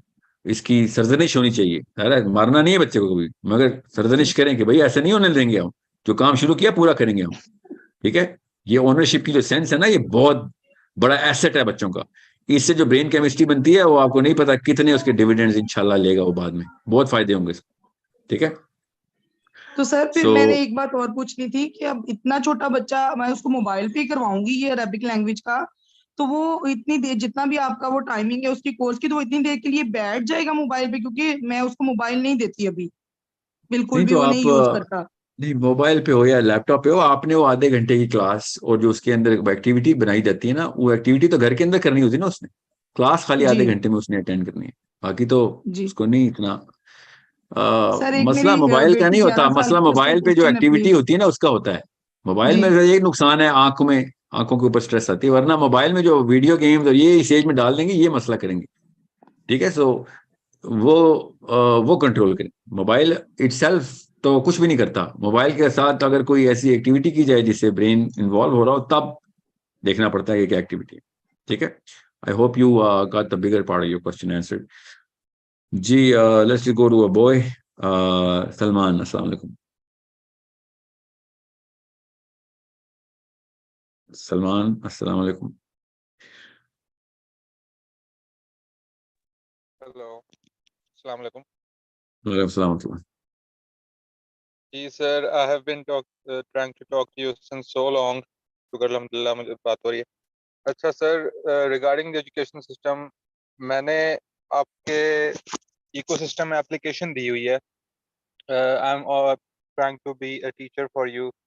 पॉलिटिकल साइंस और मैथ्स का मैंने ऑप्ट किया हुआ है, लेकिन अभी तक उसका रिस्पॉन्स नहीं आया। तो एक तो ये है, and secondly I have been thinking to create an education system, लेकिन when I got to know कि आपका ecosystem इसी चीज पर काम कर रहा है, so I wanted to become a part of this। तो इसके बारे में मैं आप क्या कह सकते हैं मुझे? रमजान के अंदर हमने एक वर्कशॉप रखी हुई है तमाम टीचर्स के साथ। रमजान के अंदर थोड़ा सा क्योंकि टाइमिंग आगे पीछे हो रहती है तमाम चीज़ों की, तो रमजान के बाद अब एक्सपेक्ट करें कि आपकी एक असेसमेंट सेंटर होगा, उसके थ्रू आपको जो है ना वो रिक्रूट किया जाएगा एज टीचर। बिकॉज हमें अरबी में ये मसला आया, अरबी सिखाते हुए कि अरबी ज़ाहिर है मदरसे से ज़्यादातर लोग पढ़े हैं, लोकल अरब्स हैं, इंटरनेशनल टीचर्स हैं, तो वो लोकल अरब्स जहाँ वहाँ के जो लोकल हैं, यहाँ के जो अरबी दान हैं नफीस तरीन लोग हैं, मगर they never shared the vision of whatever source code was, क्योंकि they applied for a job, they didn't know anything that we were trying to achieve। और स्टूडेंट्स जितने भी थे ना इकोसिस्टम में ज्यादातर वो एक खास विजन के साथ आए हुए। तो हुआ ये कि स्टूडेंट्स ने आके सबसे पहले कंप्लेन की कि सर हम अरबी इसलिए सीख रहे हैं क्योंकि हमें वो मकसद पूरा करना है जिसकी वजह से अरबी आपने हमें कन्विंस किया है, एंड वी एग्री। मगर टीचर उस विजन पे नहीं है कि जिस विजन पे हम आए हुए थे। And I keep on telling everyone who is going through problems in ecosystem in terms of कि टीचर वो वाला विजन मकसद, टीचर खाली जॉब कर रहे थे, खैर है उसको जॉब करने दें, वो जॉब कर रहा है। ग़ज़वा बदर पे नबी अस्सलाम ने क्या कहा था? कुफार से कहा था कि इनको लिखना पढ़ना सिखाओ, ये तुम्हारा रैंसम है। ठीक है। अरबी इज अ स्किल, उस स्किल को आपने अपने मकसद के लिए एज एन एसेट यूज करना है। मैं अपने तमाम स्टूडेंट्स को बता रहा हूँ जो इकोसिस्टम में है कि टीचर से विजन एक्सपेक्ट न करें, उससे कॉम्पिटेंस एक्सपेक्ट करें। वहां पे मसला आता है हमें बताएं, ठीक करते हैं। मगर अगर आपको ये मसला आ रहा है कि टीचर तो वो इस्लाम का या वर्ल्ड व्यू से कोई और है, हम किसी और से हैं, तो आप उसको सिखाएंगे वर्ल्ड व्यू बाद में, फिक्र ना करेंगे। इस वक्त सिर्फ स्किल लें आप। अब ये गलती दुरुस्त नहीं की जा सकती because we do not have enough Arabic experts, we can only get whatever we can get. अब मैथमेटिक्स में जो हम शुरू कर रहे हैं, फिजिक्स में जो शुरू कर रहे हैं, इस वक्त 3 सब्जेक्ट्स को 4 कोर पे हैं। उन कोर सब्जेक्ट्स के अंदर सब टीयर्स हैं, सब्जेक्ट 18 हैं टोटल। वेबसाइट पे आई थिंक 4 पब्लिश हुए हैं, 5 क्योंकि वो कोर हैं, आई थिंक 6 पब्लिश हुए हैं, साइकोलॉजी भी पब्लिश हो गया। तो वो टीचर्स के साथ मैं वो चांस नहीं लेना चाह रहा बिकॉज ये साल का कोर्स है। अगर बच्चा बहुत एडवांस्ड है, पहले से ही 8वीं 10वीं 9वीं में पढ़ रहा है, उसने खाली बेसिक्स नहीं कवर करनी, उसने एडवांस स्टडीज करनी, कॉन्सेप्ट डेवलप करने हैं जिसको वो अप्लाई करेगा कुरान पाक के थ्रू, उसने समझना है सारा, हदीस के थ्रू, इस्लाम के थ्रू समझना है कि मैंने फिजिक्स को कहाँ पे इस्तेमाल करना है दुनिया में, मेरी एंगल क्या होना चाहिए दुनिया को देखने का। तो वो अगर टीचर खाली फिजिक्स पढ़ाने आ रहा है और वो you know what physics has, right? वो तो साइंस को प्रीडोमिनेंट फिलॉसफी मानते हैं, हर सब्जेक्ट की एक फिलॉसफी होती है। तो टीचर्स के साथ मैं स्टेम फील्ड में मैथमेटिक्स के, स्पेशली फिजिक्स के, बायोलॉजी के, इवन केमिस्ट्री एंड एस्ट्रोनॉमी के जो सब्जेक्ट है, साइकोलॉजी का जो सब्जेक्ट है इसमें मैं टीचर्स को ऐसे नहीं कहता आपको बहुत अच्छी मैथ्स आती होगी यकीनन, मगर या फिजिक्स बहुत ही अच्छी आती है, आप पीएचडी हैं, ठीक है, आए और पढ़ा दें, ऐसे नहीं होगा। We are going to make them go through a certain workshop कि भाई हमारा ये विजन है, या तो आप कन्विंस हो जाए या हमें कन्विंस करें। We are here to argue with you, it's a very argumentative workshop that this is what the Quran has to say, and physics के फिलॉसफी को बदलें। फिजिक्स को नहीं बदलेंगे, फिजिक्स तो रूल्स हैं, हम उसकी फिलॉसफी को बदलें ताकि इसको जिद्दत मिले, तजदीद मिले और आगे से आगे की मनाजिल तय करें और मुसलमानों की तरफ लोग लपकें फिर कि ये कहां से सोच रहे हो। एक निकोला टेस्ला काफी था ना, फिजिक्स की बुनियादें उखेड़ दी उसने, तो हमारे पास क्यों नहीं है? ठीक है, तो all we need is visionaries, और विजन कुरान से बेहतर कोई नहीं देता, स्पेशली बायोलॉजी में, फिजिक्स में। तो ये 4-5 कोर सब्जेक्ट्स के अंदर हमने बाकी के सब्जेक्ट्स को प्लेस किया हुआ है। पॉलिटिकल साइंस, वर्ल्ड व्यू, ये सारे के सारे साइकोलॉजी के अंदर प्लेस करने पड़े हमें कि साइकोलॉजी कैसे बनती है इंसान की, ग्रुप की। पॉलिटिकल साइंस तो असल में वो है। सो इस तरह के सब्जेक्ट्स उनको पढ़ाने सिखाने जरूरी हैं।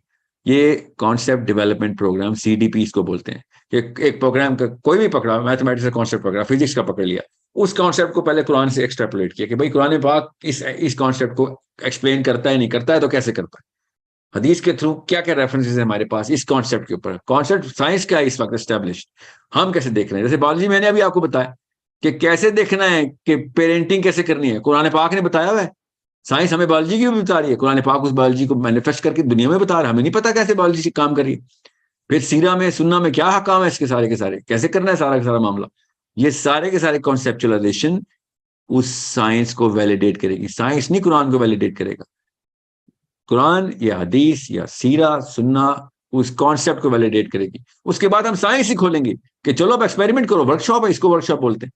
अब अगर मेरा टीचर अगर इस CDP के इस फिलॉसफी को पूरी तरीके से समझता नहीं है, पढ़ानी उसने मैथ से याद रखी, उसने इस्लाम नहीं पढ़ाना आके, उसने फिजिक्स ही पढ़ानी, मगर इस फिलॉसफी को पूरी तरह पता चले, क्योंकि माँ ने अपने बच्चे जो हमें दे रहे हैं, बाप जो दे रहे हैं, जो खुद आ रहे हैं, एडल्ट्स भी आ रहे हैं मैथ्स में, बायोलॉजी में बहुत ज्यादा एडल्ट, साइकोलॉजी में तो सारे एडल्ट्स ही आ रहे हैं इस वक्त। सो वो विजन के साथ आ रहे हैं, उनको वो CDP से प्यार है कि हमें कॉन्सेप्ट डेवलप करके दें कि हमने इसको इस्लामिक पर्सपेक्टिव से कैसे देना आगे। You have to understand that. और टीचर के यार मुझे तो नहीं पता कि ये इसका इस्लाम से क्या ताल्लुक है, तो फिर स्टूडेंट ने तो डिसोनेंस का शिकार होना है ना कि सर साहिल दीन ने आपको सर्टिफाई कर दिया, इधर सादिया खान ने सर्टिफाई कर दिया, वो बैठे यहाँ पे लेक्चर दे रहे होते हैं, तो आपने उन्हीं के एंडोर्समेंट ली हुई है, आपको ही नहीं कन्विंस कर सके तो हमें क्या कन्विंस करेंगे। तो मैं उन टीचर्स को बहुत हैंड पिक करके पूरी तरीके से एक फिल्टर से गुजारूंगा कि भैया हमारा ये प्रोग्राम है, आपकी एक्सपर्टीज हमें चाहिए, सर आंखों पे बिठाएंगे आपको, हमें मैथ्स ही सिखानी है, मगर फलसफा मत खराब कीजिएगा बच्चे का, ठीक है।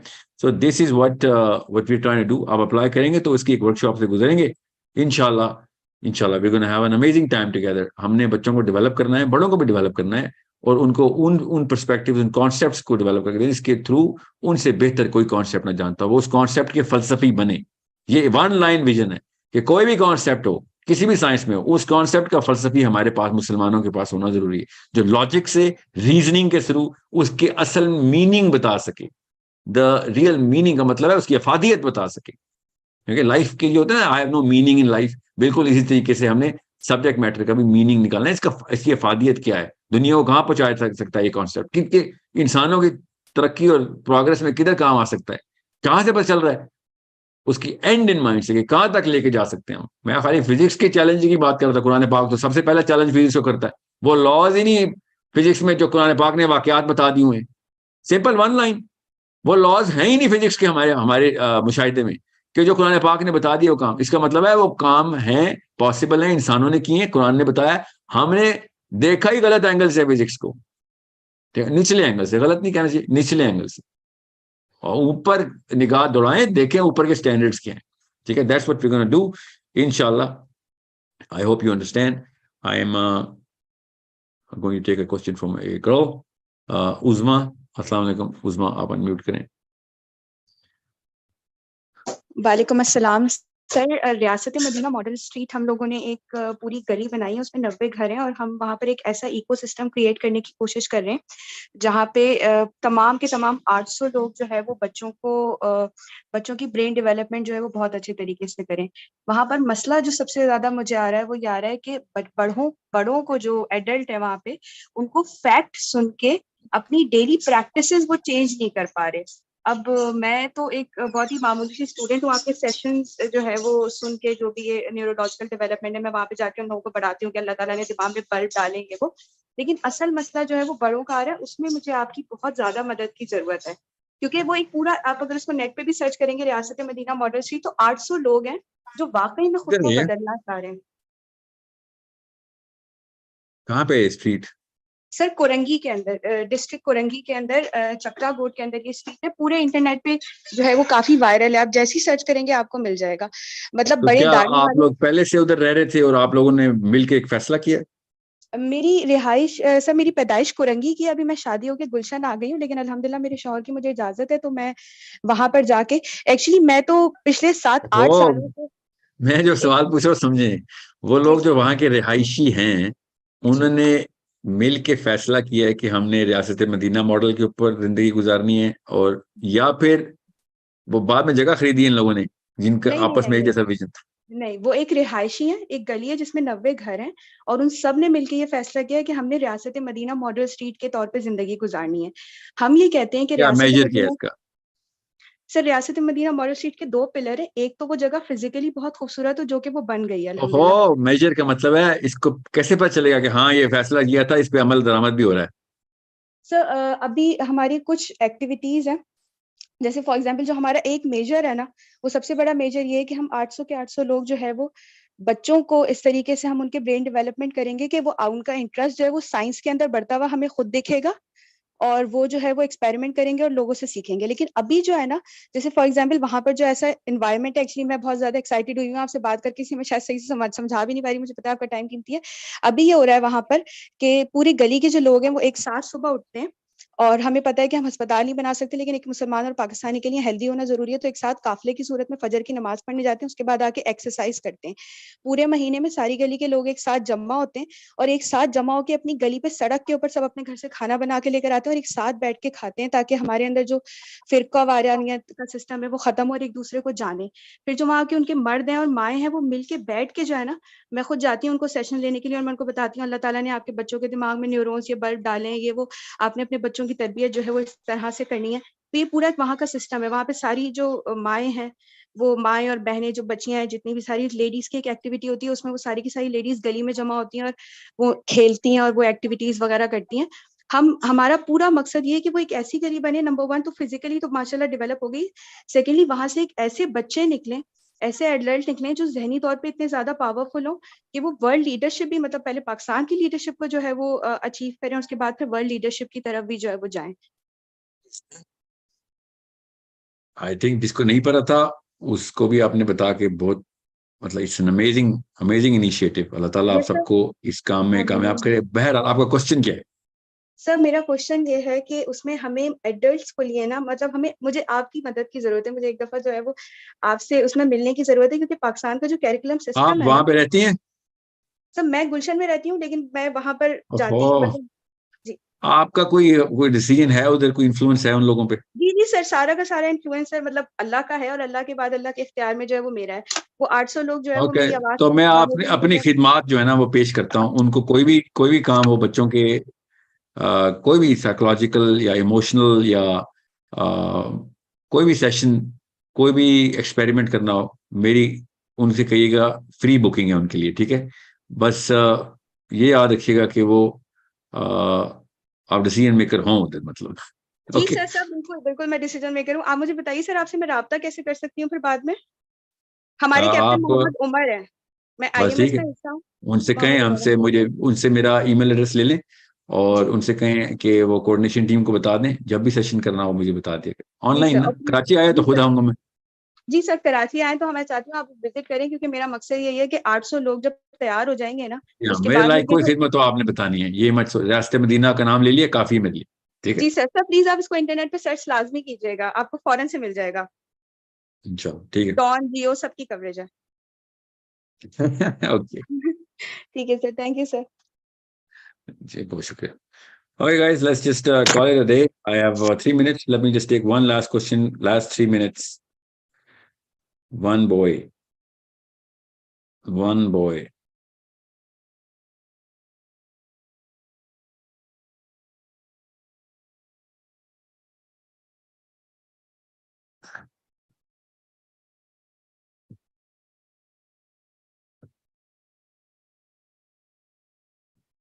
अब्दुल हन्नान,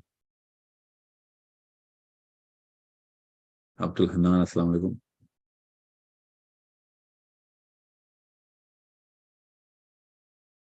शायान,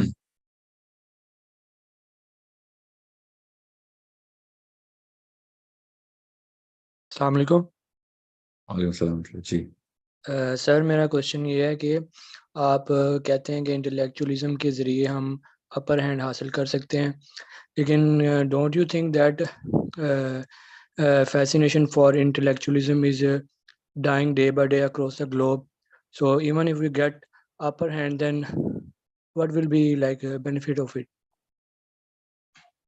हमारी ना न्यूरो केमिस्ट्री डिजाइन ऐसी हुई भी है कि हम हम हम अपने आप को अपने से ज्यादा वाइज बंदे के ताबे करते हैं खुद, मतलब अपने आप को हवाले कर देते हैं उसके, जो सबसे ज्यादा वाइज होता है। So there is no way that human chemistry can actually, मतलब you can not have this fascination dying day by day. You are already,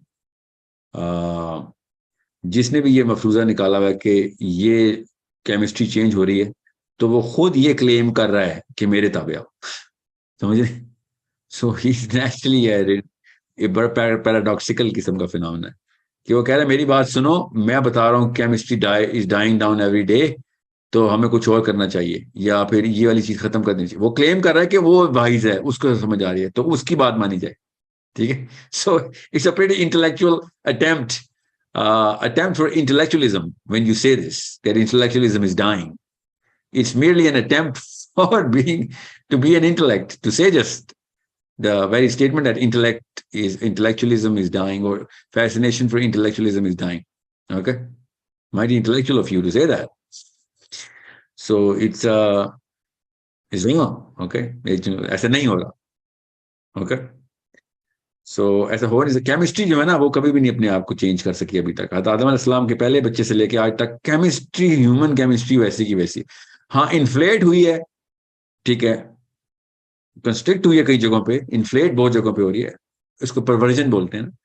तो ऑर्गेनिक की बजाय इनऑर्गेनिक हरकतें करेंगे तो फिर केमिस्ट्री चेंज तो होगी, मगर ये हमारा बेसिक सेरोटोनिन प्रोसेस है कि हम अपने आप को एक हायरार्की ऑफ डोमिनेंस के अंडर रखते हैं और कोशिश करते हैं कि हम जब तक खुद नहीं वो अचीव कर लेते, तब तक हम उसी के अंडर आए जिसके ताबे आए कि जो हमें सबसे ज्यादा वाइज है।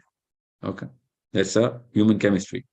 यही तो लड़ाई है। तो हम किसी लड़के से पूछ लें, आदमियों से पूछ लें, औरतों से पूछ लें, आदमी ज्यादा अच्छा इजहार और ज़हूर करते हैं इस पूरी हायरार्की का, औरतें भी करती हैं, मगर आदमियों से बेहतर कोई इजहार नहीं कर सकता कि हायरार्की ऑफ डोमिनेंस में वाइज के, विजडम के अंडर आना क्या है। ठीक है, ये एक ऐसा फिनोमेना है जो सामने रोज हो रहा है हमारे किसी भी फील्ड को ले लें। तो this very session is another case study for this. Okay, so I understand why you want to ask such an amazing question or intellectual question. See, you want to do that. Nobody wants to ask a dumb question, right? Why? Our chemistry is against this. Okay, that was a quick question, so I'm going to take another one. Sadia.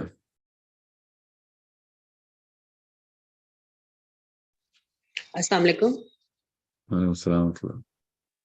साहिल भाई, मैं basically IMS के through connected हूँ। मुझे अपनी placement थोड़ी सी identify करना चाह रही थी मैं कि मैं वहाँ पे काम आ सकती हूँ कि नहीं, क्योंकि डायरेक्टली जो आपने एरियाज बताए उनमें से डायरेक्टली मेरा एरिया तो कोई भी नहीं है। बट 8 साल मैं एज अ बिजनेस लेक्चरर पढ़ाती रही हूँ और एंटरप्रेन्योरशिप के अंदर मेरी बहुत कमांड है, पर्टिकुलरली जो curiosity, creativity development, self efficacy, self worth और इस टाइप की जो चीज़ें हैं ना, और कि वो कैसे डेवलप की जा सकती हैं। इन अदर वर्ड्स, एंटरप्रेन्योर्स कैसे डेवलप की जा सकते हैं। इन्हीं चीज़ों को अंडरस्टैंड करते हुए मैंने अपनी जॉब भी छोड़ी, अपने बच्चों को होम स्कूल कर रही हूँ, और जो एरिया ऑफ स्पेशलाइजेशन है ना, वो मेरा मार्केटिंग है। तो इसमें भी जो मेरी अंडरस्टैंडिंग है ना, सेंस के कंज्यूमर बिहेवियर और जो साइकोलॉजी डायरेक्टली नहीं, but yes to understand customers और उनको किस तरह से अप्रोच करना है as a successful businessman, plus जो बिजनेस रूल्स की एप्लीकेशन है on individuals and on Islam as an organisation, as a goal oriented company, जो है वो थोड़ा सा मैं कंट्रीब्यूट करना चाहती हूँ इफ पॉसिबल। और ये कि अगर मदर्स को किसी किस्म की गाइडेंस की जरूरत है इन टर्म्स ऑफ करिकुलम या होम स्कूलिंग से रिलेटेड कोई भी क्वेश्चंस, तो I been home schooling for last 3.5 years, अल्हम्दुलिल्लाह आई फील सक्सेसफुली। तो इसमें आप मुझे कुछ गाइड करें if I can contribute somehow. आप ना मेरे जो sourceco.academy जो है ना, जो वेबसाइट है, उस पर आप अपना एप्लीकेशन तो फिल करें। मुझे होम स्कूलिंग की इतने पेरेंट्स डिमांड करें कि हमें होम स्कूलिंग के लिए आपके सब्जेक्ट्स के हम आवर्स लेना चाह रहे हैं, क्योंकि हमें मसला आ रहा है। तो आप करिकुलम डिजाइन टीम के लिए क्वालिफाई तो करती हैं ना, you can have very valuable input, क्योंकि आपने किया हुआ है। I am gonna put you in a very strict assessment कि आप किस एंगल से देख रहे हैं। Will debate this, don't worry, that's what we do. So जो होम स्कूलर्स है ना, जिनके वालिदैन हमें अपने बच्चे इस स्टेम फील्ड में डाल रहे हैं, स्पेशली वो जिन्होंने ओ लेवल, ए लेवल, IGCSE, ये वाले प्रोग्राम्स के अंदर सर्टिफाई बाद में कराना है, तो वो वाले पेरेंट्स को मैं वो वाला करिकुलम जो हम देना चाह रहे हैं ना, उसमें आप एक रियलिटी चेक, सैनिटी चेक के लिए काफी काम आ सकती हैं। सो अप्लाई तो करें। लेट मी सी, मेरी जो करिकुलम डिजाइन टीम है HR@sourceCode वाला ईमेल आईडी कह रहे थे, उसके ऊपर मैं अप्लाई करूं? नहीं, www.sourceco.academy पे जाएं। HR पे भी मेल कर सकते हैं, मगर उस पे 4500 ईमेल्स आई हुई हैं इस वक्त, इस वीक की, तो उस पर टाइम लगेगा। हम hiring recruitment executives more than anybody. अगर किसी को रिक्रूटमेंट एक्सपीरियंस है, प्लीज जल्दी से वो लिख के हमें भेज दें। जिन्होंने टीचर्स रिक्रूट किए हुए हैं वो तो अभी हम हायर कर रहे हैं, क्योंकि हमारे पास मैन पावर थोड़ी है। We need to hire at least the operational staff right now, तो टीचिंग फैकल्टीज के लिए। तो हर फील्ड, बायोलॉजी की अलग फील्ड बनेगी ना, अलग डिपार्टमेंट बनेगा, मैथमेटिक्स का अलग बनेगा, और अलग अलग सब्जेक्ट मैटर के अलग। तो हमें हर एक के रिसोर्सेज चाहिए। सो अगर आपके रिक्रूटमेंट एक्सपीरियंस है, प्लीज़ हमें जल्दी से बताएं। और टीचिंग और एजुकेशन से रिलेटेड है तो फिर तो क्या ही बात है। तो हमें हमें हमें जल्दी से आप कर दें, अपनी रेज्यूमे भेजें। जो आपकी बात है वो मैं आपसे ये कह रहा हूँ कि www.sourceco.academy ये वेबसाइट है। इसमें फ्रंट होम पेज पे नीचे सेक्शन है टीच विद अस, उस पर क्लिक करेंगे तो आपसे अपनी प्रोफाइल लेगा, आप हमारे डेटाबेस में डायरेक्ट एंटर हो जाएंगी। ठीक है, क्योंकि रिक्रूटमेंट टीम भी ईमेल से रेज्यूमे लेती है और डेटाबेस में मैनुअल एंट्री करती है उसकी। और फिर हम डेटाबेस में जब रिपोर्ट निकालते हैं ना, कौन कौन से सब्जेक्ट मैटर के कौन कौन से बंदे हैं, उधर फिर हम रिक्रूटमेंट सेंटर्स खोलते हैं उनके लिए। That's what we do, that's how we getting people on board. So you need to go there and then बल्कि इसी बहाने आप वो उन सब्जेक्ट के करिकुलम भी देख लें, जो मैथमेटिक्स का करिकुलम बना हुआ है, जो बायोलॉजी का बना हुआ है। बाकी के हमने कुछ अभी रोक दिए, वो शुरू में हमने रोक दिए थे, क्योंकि वो जैसे साइकोलॉजी का, वर्ल्ड व्यू का सब्जेक्ट हमने रोक दिया था, क्योंकि मैं चाहता पहले 4 साइंसेस को ना पूरी तरीके से 4 डिपार्टमेंट से एस्टेब्लिश कर लें जो नेचुरल साइंसेस के हैं, प्लस एक एक्स्ट्रा हमने साइकोलॉजी का रखा था। तो ये एक दफा एस्टेब्लिश हो जाए तो इन्हीं के प्रोसेसेस जो हैं बाकी के सब्जेक्ट्स के ऊपर कर देंगे, क्योंकि ज्यादातर बच्चे असल में यही 4 सब्जेक्ट्स पढ़ रहे हैं। तो मैं चाह रहा हूँ इस पहले एटलीस्ट एक दफा उस बच्चे का मोमेंटम बन जाए कि क्योंकि लोगों ने अपने बच्चे सर्टिफाई भी तो कराने हैं ना। You need to understand. मैं उन लोगों को भी बता दूं, अच्छा हो गया ये बात हो गई, कि जो ये सोच रहे हैं कि मैंने तो ए लेवल करवाना है, मेरा बच्चा पहले ए लेवल ट्रैक पर, तो करवाएं ए लेवल, फिक्र ना करें। It's crash course, A level का तो बहुत जल्दी कोर्स कवर कर लेगा वो। सारे जो रिस्पॉन्सेज है ना वो बहुत इजीली दे सकती हूँ, कन्विंस कर सकती हूँ। प्लस जो एंटरप्रेन्योरशिप का फ्लेवर है ना वो बहुत जरूरी है, क्योंकि ये सारे कुछ पढ़ने के बाद वो तो एक एड ऑन बेनिफिट है, वो तो मैं चाह रहा हूँ आप दें, मगर आपका जो हम मैं इस वक्त तक समझा हूं ना, मैं उन लोगों को, स्पेशली उन मदर्स को ये बता दूं कि जो हु आर होम स्कूलिंग और afraid even they are not home schooling, कि जी वो मैं इसमें सोर्स कोड में इसलिए नहीं एंटर हो रही थी क्योंकि मैं तो ओ लेवल है, ए लेवल कराना है, तो आपके तो 4-5 कोर्स सब्जेक्ट्स हैं वो ये सर्टिफिकेशन, मुझे पता है हम सबका मसला है, मुझे पता है, हम सिस्टम से डिटैच नहीं कर सकते इस वक्त। ओके, फर्स्ट स्टेप लिया हुआ है, हम उसको डेवलप कर रहे हैं, डिटैच नहीं।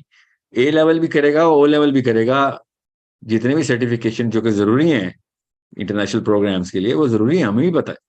बच्चे को आइसोलेशन में नहीं पालना किसी भी तरीके से, हमें पता है कि वो सिंस वी नो कि वो ओवर क्वालिफाई करेगा इसके लिए इंशाल्लाह, तो वो तो आसानी से कर लेगा ये सब चीजें। बट हम इस वक्त की सब्जेक्ट्स के ऊपर इसलिए फोकस करें बिकॉज हमारा जो कॉन्सेप्ट डेवलपमेंट प्रोग्राम है वो रैंडम सब्जेक्ट्स नहीं उठा रहा, we are picking it through a process, जिस सब्जेक्ट की का फायदा ग्लोबल लेवल के ऊपर किसी प्रॉब्लम सॉल्विंग के अंदर इस्तेमाल हो रहा, वो पकड़ें। क्रेडिबिलिटी स्टैब्लिश करने के लिए इस्तेमाल हो रहा है, पॉलिटिकली बहुत वर्थ रखता है वो दुनिया में, वो वाला सब्जेक्ट पकड़ा है।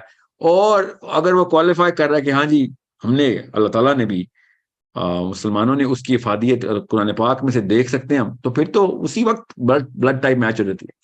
अभी मेरी टीम में रिकमेंडेशन है सर, मीडिया स्टडीज के प्रोग्राम दें, क्योंकि लोगों को प्रोपागेट नहीं करना पड़ता, अपना मैसेज नहीं बताना आ रहा, तो वो भी डालें ना। ऐसे नहीं, वो उसका सीडीपी नहीं है मेरे पास, तो उसको आईएमएस में डाल दो, आईएमएस में काम आएगा वो, क्योंकि वहां पे मैसेजिंग सिस्टम है। तो उधर हम एक मीडिया स्टडीज का पूरा एक सब्जेक्ट खोल देते हैं, जो कि आप आए पढ़ाएं हमें, but we will pay you, we will not charge for it from the students. IMS में तो हम चार्ज नहीं करते ना, तो मैं उन टीचर्स को पे करूंगा जो हमें मीडिया सिखाएंगे, source code is going to pay them, but IMS के जो लोग हैं वो तो सीखे ना, क्योंकि हमारा काम है उनको आगे प्रोपेगेंडा कैसे क्रिएट करते हैं, मार्केटिंग कैसे करते हैं, insertion penetration in the group psychology कैसे काम करते हैं। ये अगर आपको ये कॉन्सेप्ट पता है तो जरूर आए, प्लीज हमें मीडिया स्टडीज सिखाएं।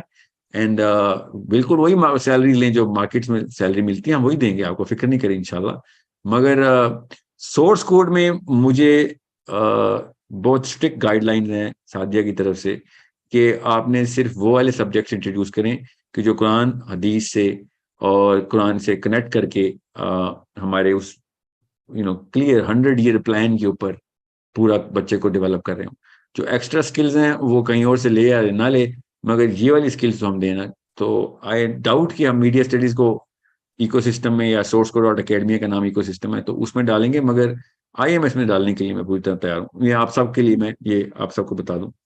So you can pitch your subjects in, don't worry, आप सोर्स कोड डॉट अकेडमी पे ही अपनी रेज्यूमे अप्लाई डालें। हम क्या पता हम आपको आईएमएस में डाल दें, क्योंकि उधर आपको पता, अगर आपको आईएमएस का नहीं पता तो प्लीज हमारी वीडियोस देखिए, तो उधर आपको ज्यादा काम है तो उधर डाल देंगे हम। You will still have a career with us, don't worry.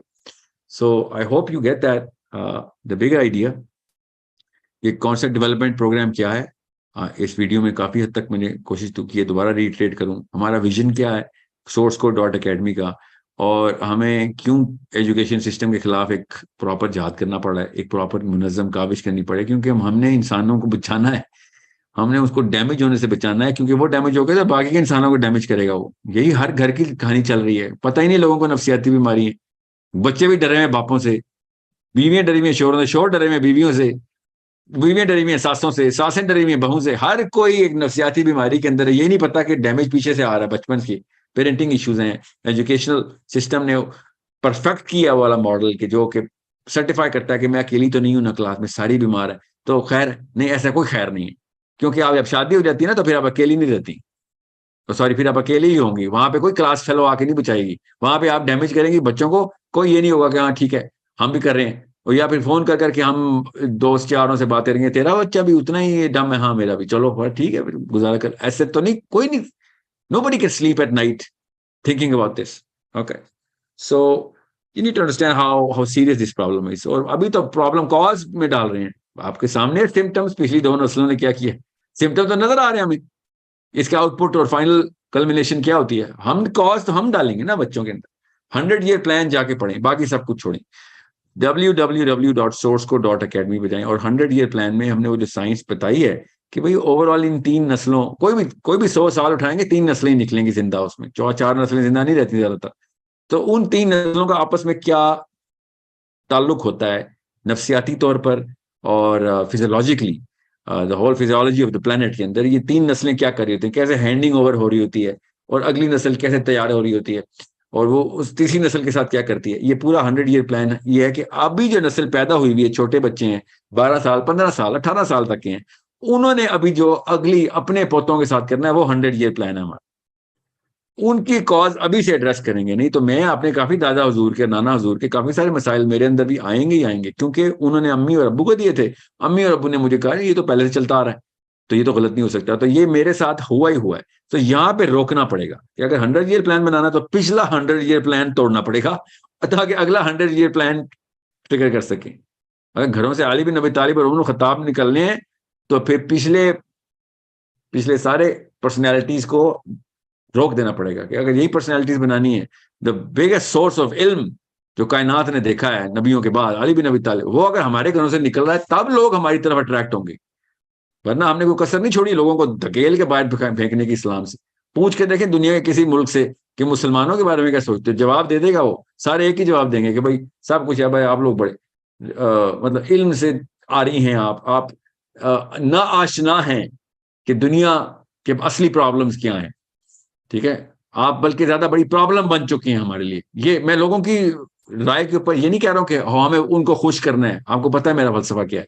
मैं आपको बता रहा हूँ ये एक थर्मामीटर होता है, अगर सारे के सारे 2 अरब मुसलमान एक खास तरह की 2 नंबरी कर रहे हैं, खुदा की कसम उन लोगों ने लिटरली यही बोलना है। अभी नहीं आवाजें आ रही तो गौर से सुने, आ जाएंगी कि तुम्हारी किताब में फिर कोई मसला है, सारे के सारे 2 नंबर निकल रहे हो। आर्ग्यूमेंट तो ठीक देंगे ना वो, क्योंकि हम क्लेम यही करते हैं कि कुरान पाक में से हम कुरान के फॉलोअर हैं, सारे एक जैसे, हाँ जी, तो इसका मतलब किताब ही ऐसी। हालांकि कुरान के वो वाले फॉलोअर नहीं है हम, कुरान का ही कुछ हो रहा है। साहबा भी तो कुरान ही के फॉलोअर थे, वो ये दुनिया उनके ताबे क्यों आती थी, भाग भाग के इमिग्रेशन होती थी कि हमने इनसे सीखना है, इनके साथ रहना है। एक गली खोली है हमने मदीना स्ट्रीट, सारे फैसिनेट हो गए थे ना उस्मा की बात पे कि स्टेट ऑफ मदीना स्ट्रीट खोली, कैसे फैसिनेट होते। पूरा मदीना जब असल में खुला था, वो भी नबी इस्लाम के अंदर, तो दुनिया का क्या हाल हुआ होगा सोचें जरा। मगर हम क्या करें इस वक्त, लोग नाम सुन के भाग जाते हैं, मोहल्ला बदल रहे हैं, पता है लिटरली लोग मोहल्ला बदल रहे हैं नॉन मुस्लिम कंट्रीज के अंदर के साथ, मुसलमान आगे सेटल हो गए और सही बदल रहे हैं। सही बताऊं, कई जगहों पे हम भी बदलते हैं, पाकिस्तानी टोरंटो में, इंग्लैंड में, अमेरिका में, मैं अपने खुद विटनेस हूं। पाकिस्तानी इसलिए नहीं रहता उधर के साथ पाकिस्तानी रहते हैं, मैं उधर नहीं रह सकता, पता नहीं क्या डर है, सही डर है ना, क्या चोरी चकारी हो जाएगी पता ही नहीं चलेगा, क्या सियासतें शुरू हो जाएंगी पता ही नहीं चलेगा, क्या टॉक्सिक किस्म का बिहेवियर शुरू हो जाएगा, खबरें लेने आया करेगी आंटी उधर से, क्या चल रहा है। मैं तो खाली पूछने आई थी, ये आपके हस्बैंड है कौन है, ये वाला पहला सवाल पूछती हैं आके। जी हाँ, हस्बैंड है, क्या क्या करते हैं, कहाँ कितना कमाते हैं, ये वाले सवाल। ये प्राइवेसी ब्रीच करने की मशीन पाकिस्तानी खातून, स्पेशली अगर 50 साल प्लस हो गई है तो सबसे पहले पर्सनल सवाल करती है आगे। तो डरते हैं लोग फिर कि ये इस्लाम सीखे तुम्हें, ये कुरान है, सूरह हुजरात तेरे लिए नहीं आई थी, क्या बीच में से खबरें लेती है आके। या आदमी भी, लिटरली आदमी भी, मैं खाली औरतों को ब्रांड उन्होंने बहुत अच्छी तरीके से हाईलाइट किया है, ये ब्रांड ज्यादा मशहूर उनकी वजह से हुआ है। कोई भी बात हो, कहाँ जा रहे हो, कहाँ से आ रहे हो, ये लोग डरना शुरू हो गए। और फिर चलो ठीक है यार, आप तजस्सुस के मारे में हैं, बहुत सवाल करते हैं, तो बाकी अखलाकियात तो दुरुस्त कर लेते। फ्रॉड आपने करना है, कोई इल्म की बात हो जाए, है हमें तो नहीं पता, ठीक है, और अगर नहीं पता तो सीखना है, नहीं सीखना भी नहीं। आप वो कौन होते हैं मुझे सिखाने वाले, अपनी पहले शक्ल देख या किसी ये जुमला आएगा। तो this is the kind of culture we breeding in, ना इल्म सीखना है ना बढ़ने देना है, और बल्कि तानों की मशीन गन बच्चे को हाथ में पकड़ाई जानी है कि बेटा तू तानों का अलकायदा है, तू तानों का यूएस मरीन है, तू मोसाद CIA से भी ज्यादा ट्रेंड है कि ताना कैसे कसेगा और लोगों को एनालिसिस कैसे किया करेगा। आंटियां दीवारों 6-6 इंच की दीवारों में से हाल जान लेती हैं हमसायों के घरों का, नाम पता होते हैं उनको, लिटरली लोगों के बच्चों के भी, फलां वहां पे जाता है, फलां स्कूल में जाता है, फलां के इतने कजन है। ये लड़की उस दिन वो कल कपड़े पहन के एंटर हुई थी, उसको उस गाड़ी से निकली थी, पूरे के पूरे अपार्टमेंट बिल्डिंग में टोरंटो में जब पाकिस्तानी आंटी आती है और CIA की मशीनें लगी होती हैं, CIA वाले थक के मर जाते हैं कि यार हमारे पास इतनी डिवाइसेस नहीं है जो इतनी इंटेल रखी, और पाकिस्तानी आंटी कहती है फिक्र ही ना करें, मुझे बस आधा घंटा दे दें, एक दो मुझे देखने दे कहाँ से गाड़ी एंटर हुई, कहाँ से गई, और पूरे खानदान का नक्शा मिल जाएगा। वो बेचारे मारे मारे फिर अरबों डॉलर लगा के, उनको नहीं पता चलता, हमें लेकिन सारी खबरें पहुंच जाती। सो ये कहां से हो रहा है, ये हमारी नस्ल दर नस्ल ट्रेनिंग से हो रहा है। एक नस्ल में इतनी एक्सपर्टीज नहीं आ सकती है, 30-40 नस्लें मिलकर उन्होंने PhD कराई हमें इस कल्चर की, तो लोग डरते हैं ना फिर कि ये कुरान सीखे आपने। मैं अभी खाली कल्चरल सोशियोलॉजिकल एस्पेक्ट बता रहा हूं, अभी आते हैं मैकेनिकल एस्पेक्ट के ऊपर बताता हूं, फिर मैकेनिक्स खोलता हूं, आपको पता चले कि किस बात के आंसू खून के निकलते हैं अरब में, हो क्या रहा है इधर। पाकिस्तानी जितना पाकिस्तानी से डरा हुआ है, दुनिया में कोई कौम पाकिस्तानी से इतनी डरी हुई, क्योंकि हम दोनों को एक दूसरे का पता होता है कि you are equally deadly man, even more, ठीक है। और पाकिस्तानी खातून जिस तरह पाकिस्तानी खातून से डरती है, वो हक है असली डर का, असली डर का हक अदा करती है, क्योंकि दोनों को पता होता है कि पता भी नहीं चलेगा और पूरा खानदान खत्म भस्म कर दूंगी, एक मुंह से जुमला निकलना है और 30-30 नस्लें याद रखेंगी, क्योंकि कारी जरब लगाती है। She knows exactly where to hit, how to hit, when to hit and how much to hit, how many times to hit. ये वाली कम्युनिकेशन, ये वाले टेक्निक्स, इसके ऊपर हमने मास्टरी किया। लोग कहां से कहां पहुंच गए दुनिया के मसलों को सॉल्व करते हुए, और हम इस वक्त देख रहे हैं कि आपके हस्बैंड पैसे कितने कमाते हैं, ठीक है, तो ये घर अपना है या किराए का है? पहला सवाल पाकिस्तान में कोई भी कहीं एंटर होता है ना, ये हालात हैं हमारे, ये कुरान पाक ये हमने इम्प्लीमेंट किए। तो बाकी के गुनाह तो छोड़ें, अभी स्टेटस को के गुनाह, ये मैं बेसिक्स बता रहा हूं जिसपे इंसान और जानवर में क्वालिफिकेशन होनी थी। So this is a problem that only next generation is going to solve. Stop this machine from the last 100 years, and that's the only way कि अगले 100 नस्लों को ठीक कर सके। तज़हीक, ठीक है, आप बहुत बड़े मुतकब्बर हैं, तज़हीक करें, और खुद तो अपने आप को तो इल्म की तरफ लेके आओ, नहीं मैंने खुद भी इल्म में नहीं आना। तो ये एक ऐसा मसला है जो कि जड़ में बैठा हमारी, वो हटाना है कि बेशक आप अबू जहल हैं, आप उमैया बिन खलफ हैं, अबू जो भी हैं, आप मुतकब्बर तरीन आदमी, फिरौन खुद हैं आप ये बताएं आपको बेसिक्स क्लियर हुई हैं कि नहीं? ये सवाल अगर हम अपने ऊपर अपना मुहासबा शुरू कर दें तो एटलीस्ट अगला बच्चा फिरौन नहीं पैदा होगा। मुझे पता है ना, मेरे साथ जो भी हुआ पिछली 3 नस्लों ने किया उसके असरात तो आएंगे। उसको मैं किस डेवलपमेंटल साइकिल पे डालूं कि वो सबसे पहले मुझे बाइसेक्ट करता हुआ, मेरे दादा परदादा को बाइसेक्ट करता हुआ डायरेक्ट नबी अलैहि सलाम तक पहुंचे कि भाई यहां से मैंने सोर्स लेनी। मुसलमान तो कर रहे ना, हमारे नस्लों ने इतना बड़ा एहसान तो किया ना हमारे ऊपर कि नबी इस्लाम की शनाख्त दे दी। हाँ तो ठीक है, आप पहुंचते ना उधर तक, जो गलत है उसको गलत मानेंगे, जो सही है सही मानेंगे। ठीक है, thank you so much everyone. I hope dose ज्यादा नहीं होगी, बट जरूरी है, बहुत जरूरी है कि ये दवाई हमें एक दूसरे के थ्रू मिलती रहे। ठीक है, और हम एक दूसरे का जो मामला है ना वो एक दूसरे के फीडबैक से दुरुस्त करते रहें। मैं आपको सिर्फ नफ्सियात का ही एंगल दे सक रहा हूँ आज। अगली दफा इंशाल्लाह अगली कुछ एक साथ में हम किसी और तरीके से इसको कवर करेंगे। एक प्रोग्राम साथ साथ चलता रहेगा, मिक्स मत कीजिएगा। मेरा हर प्रोग्राम एजुकेशन सिस्टम के बारे में नहीं होगा। हमने वंस इन अ वीक इंशाल्लाह 1 घंटा रखा हुआ है, आज 2 घंटे हो गए। Thank you so much and अस्सलाम वालेकुम वरहमतुल्लाह। मैं एक लास्ट, मुझे बार बार मैसेज आ रहा है कि इनका क्वेश्चन लेना है, नहीं वो खुद ही वो अनम्यूट हो गए हैं। ठीक है जी, सो आप में से अगर कोई अनम्यूट है तो मैं माजरत चाहता हूँ आपसे, अब वक्त खत्म हो गया। वी विल टॉक इंशाल्लाह इन द नेक्स्ट प्रोग्राम। से बात करें प्लीज। सर मेरी आवाज आ रही है आपको? जी मुझे आ रही है आपकी आवाज, मैं रिकॉर्डिंग बंद करने लगा हूँ। सर क्वेश्चन क्या आपका? सर मेरा क्वेश्चन बच्चों से रिलेट ही है। आपने इस सिलसिले में कभी बात नहीं की इस टॉपिक पे कि जो बच्चे जिनसी तशद्दुद का शिकार हो जाते हैं, फिर उनकी साइकी को कैसे ठीक किया जाए, जो बहुत ज्यादा आप समझ सकते हैं कि डैमेज हो जाते हैं।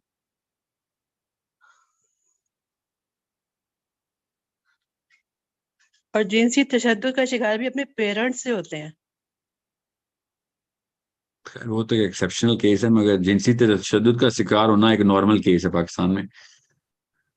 ठीक है, इस पे मैं आपसे वादा करता हूँ अगर जिंदगी रही तो एक प्रोग्राम तफसीली जरूर करूंगा मैं इंशाल्लाह, क्योंकि बहुत जरूरी एस्पेक्ट है, बहुत जरूरी एस्पेक्ट है, स्पेशली लड़कियां, बहुत ही जरूरी एस्पेक्ट है। क्योंकि इसका साइकोलॉजिकल डैमेज जो है ना वो इतना विजिबल है कि अगर आप किसी भी पाकिस्तान के किसी भी साइकोलॉजिस्ट से पूछें, कोई से 10 साइकोलॉजिस्ट कराची, लाहौर, इस्लामाबाद, मुल्तान, पेशावर, जहां से भी उठाएं जो प्रैक्टिसिंग साइकोलॉजिस्ट है, उनसे कहें आपके पास जो ज्यादातर पेशेंट आते हैं एकेडमिकली बताओ क्या वो सेक्सुअल अब्यूज का शिकार थे बचपन में, जो कि मेजर प्रॉब्लम्स में आते हैं। आपको 90% साइकोलॉजिस्ट ने बोलना है कि 100% बंदे जो मेजर प्रॉब्लम में आते हैं वो बचपन से ये वाला वाकया उनके साथ हुआ है। ठीक है, सर आपने ये इस पे इतना बात, पाकिस्तान में इतना कॉमन है। इतना बड़ा मसला आपने इस पे बात क्यों नहीं की? मैं बहुत अरसे से आपका इंतजार कर रही हूँ कि इस टॉपिक पे बात करें आप। मैंने कभी भी ऐसा सेशन नहीं किया इसमें कोई मसला ना मैंने उसका हल करने की कोशिश की हो। तो ये वाला भी एक ऐसा है जो कि करना चाहिए मुझे। आई एम ऑलवेज, मैं इसमें ना लार्जर स्केल के ऊपर विजन देने की कोशिश करता हूँ। ये एक ऐसा केस है, जाहिर है हर कोई ये नहीं कह सकता कि हाँ जी मेरे साथ भी हुआ, हर कोई ये नहीं कह सकता। मैं वो वाले मसाइल की डील कर रहा हूँ जो हर एक के ऊपर हर वक्त यकसा तौर पर प्रेशर डाले हुए। So I am definitely going to do this because ये इतना डेटा मुझे मिल रहा है ना साइकोलॉजी के रेल में से।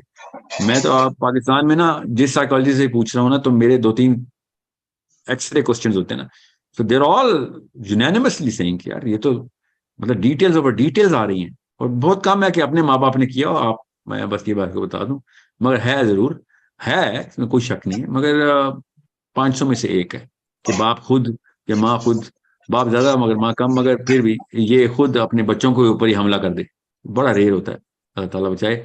मगर बाकी के कजन, चाचा, मामा, बड़े कजन, ये तो पै दर पै बच्चे खा रहे हैं हमारे लोग, ठीक है। देर हमला आवर हुए में, ये इस लेवल की कौम है ये। भाई तो कह रहा हूं मैं, क्यों पाकिस्तानी को पाकिस्तानी से डर लगता है? हम अपने ऊपर ही नहीं एतबार कर सकते हैं, अपने खानदानों के अंदर एतबार नहीं हमारा, किसी और पे क्या एतबार करें? मैं आपको बता रहा हूँ ये। जी, मैं IMS की लीडरशिप में ही हूँ, तो मैं भी एक्चुअली इसी के ऊपर ही काम कर रही हूँ, इसी साइकोलॉजी के ऊपर ही। तो वो बच्चे कैसे पहचाने जाएं जो इसका शिकार है, क्योंकि वो जब बड़े होते उसके हैं इंडिकेटर्स हैं, ऐसे नहीं पहचाने जाते उसके। थोड़े से साइकोलॉजी का जो एक कोर्स है ना, वो जरूर कर लें, किताबों में बड़ा अच्छे तरीके से, स्ट्रक्चर्ड तरीके से, क्योंकि ये पूरी दुनिया का एक कॉमन एक मसला है। तो ये जो हवस अपने ही बच्चों पे निकालने वाली कौम जब आ जाए ना, तो उस कौम की मतलब क्या अल्लाह ताला से फिर अजाब ही मांगा जाए ना। तो उन बच्चों की कुछ निशानियां होती हैं जो कि बच्चों में आप देख सकते हैं, और बड़ों की कुछ निशानियां होती हैं जो कि उनके मसाइल में नजर आती हैं। बच्चों के मसाइल में नहीं, बच्चों के बिहेवियर में नजर आती हैं, और बड़ों के मसाइल में नजर आती हैं कि बच्चे, बड़ों को नफसियाती मसला चल रहा है। तो we will give you, I give you a list of how to look at things, मगर इसका रोकथाम कैसे करनी है उसके ऊर हमें प्रोग्राम करना चाहिए, ठीक है। बहुत Thank शुक्रिया you so sir. much, Faida. Good question. I want you to remind me of that somehow. किसी तरीके से आप IMS में है तो प्लीज इस सेशन का रिमाइंडर कराइएगा। मेरा और आपका राब्ता तो IMS के थ्रू है ही, ठीक है। जी sir. Thank you so much again for your time and patience. मुलाकात होती है इंशाल्लाह। अस्सलाम वालेकुम व रहमतुल्लाहि व बरकातहू।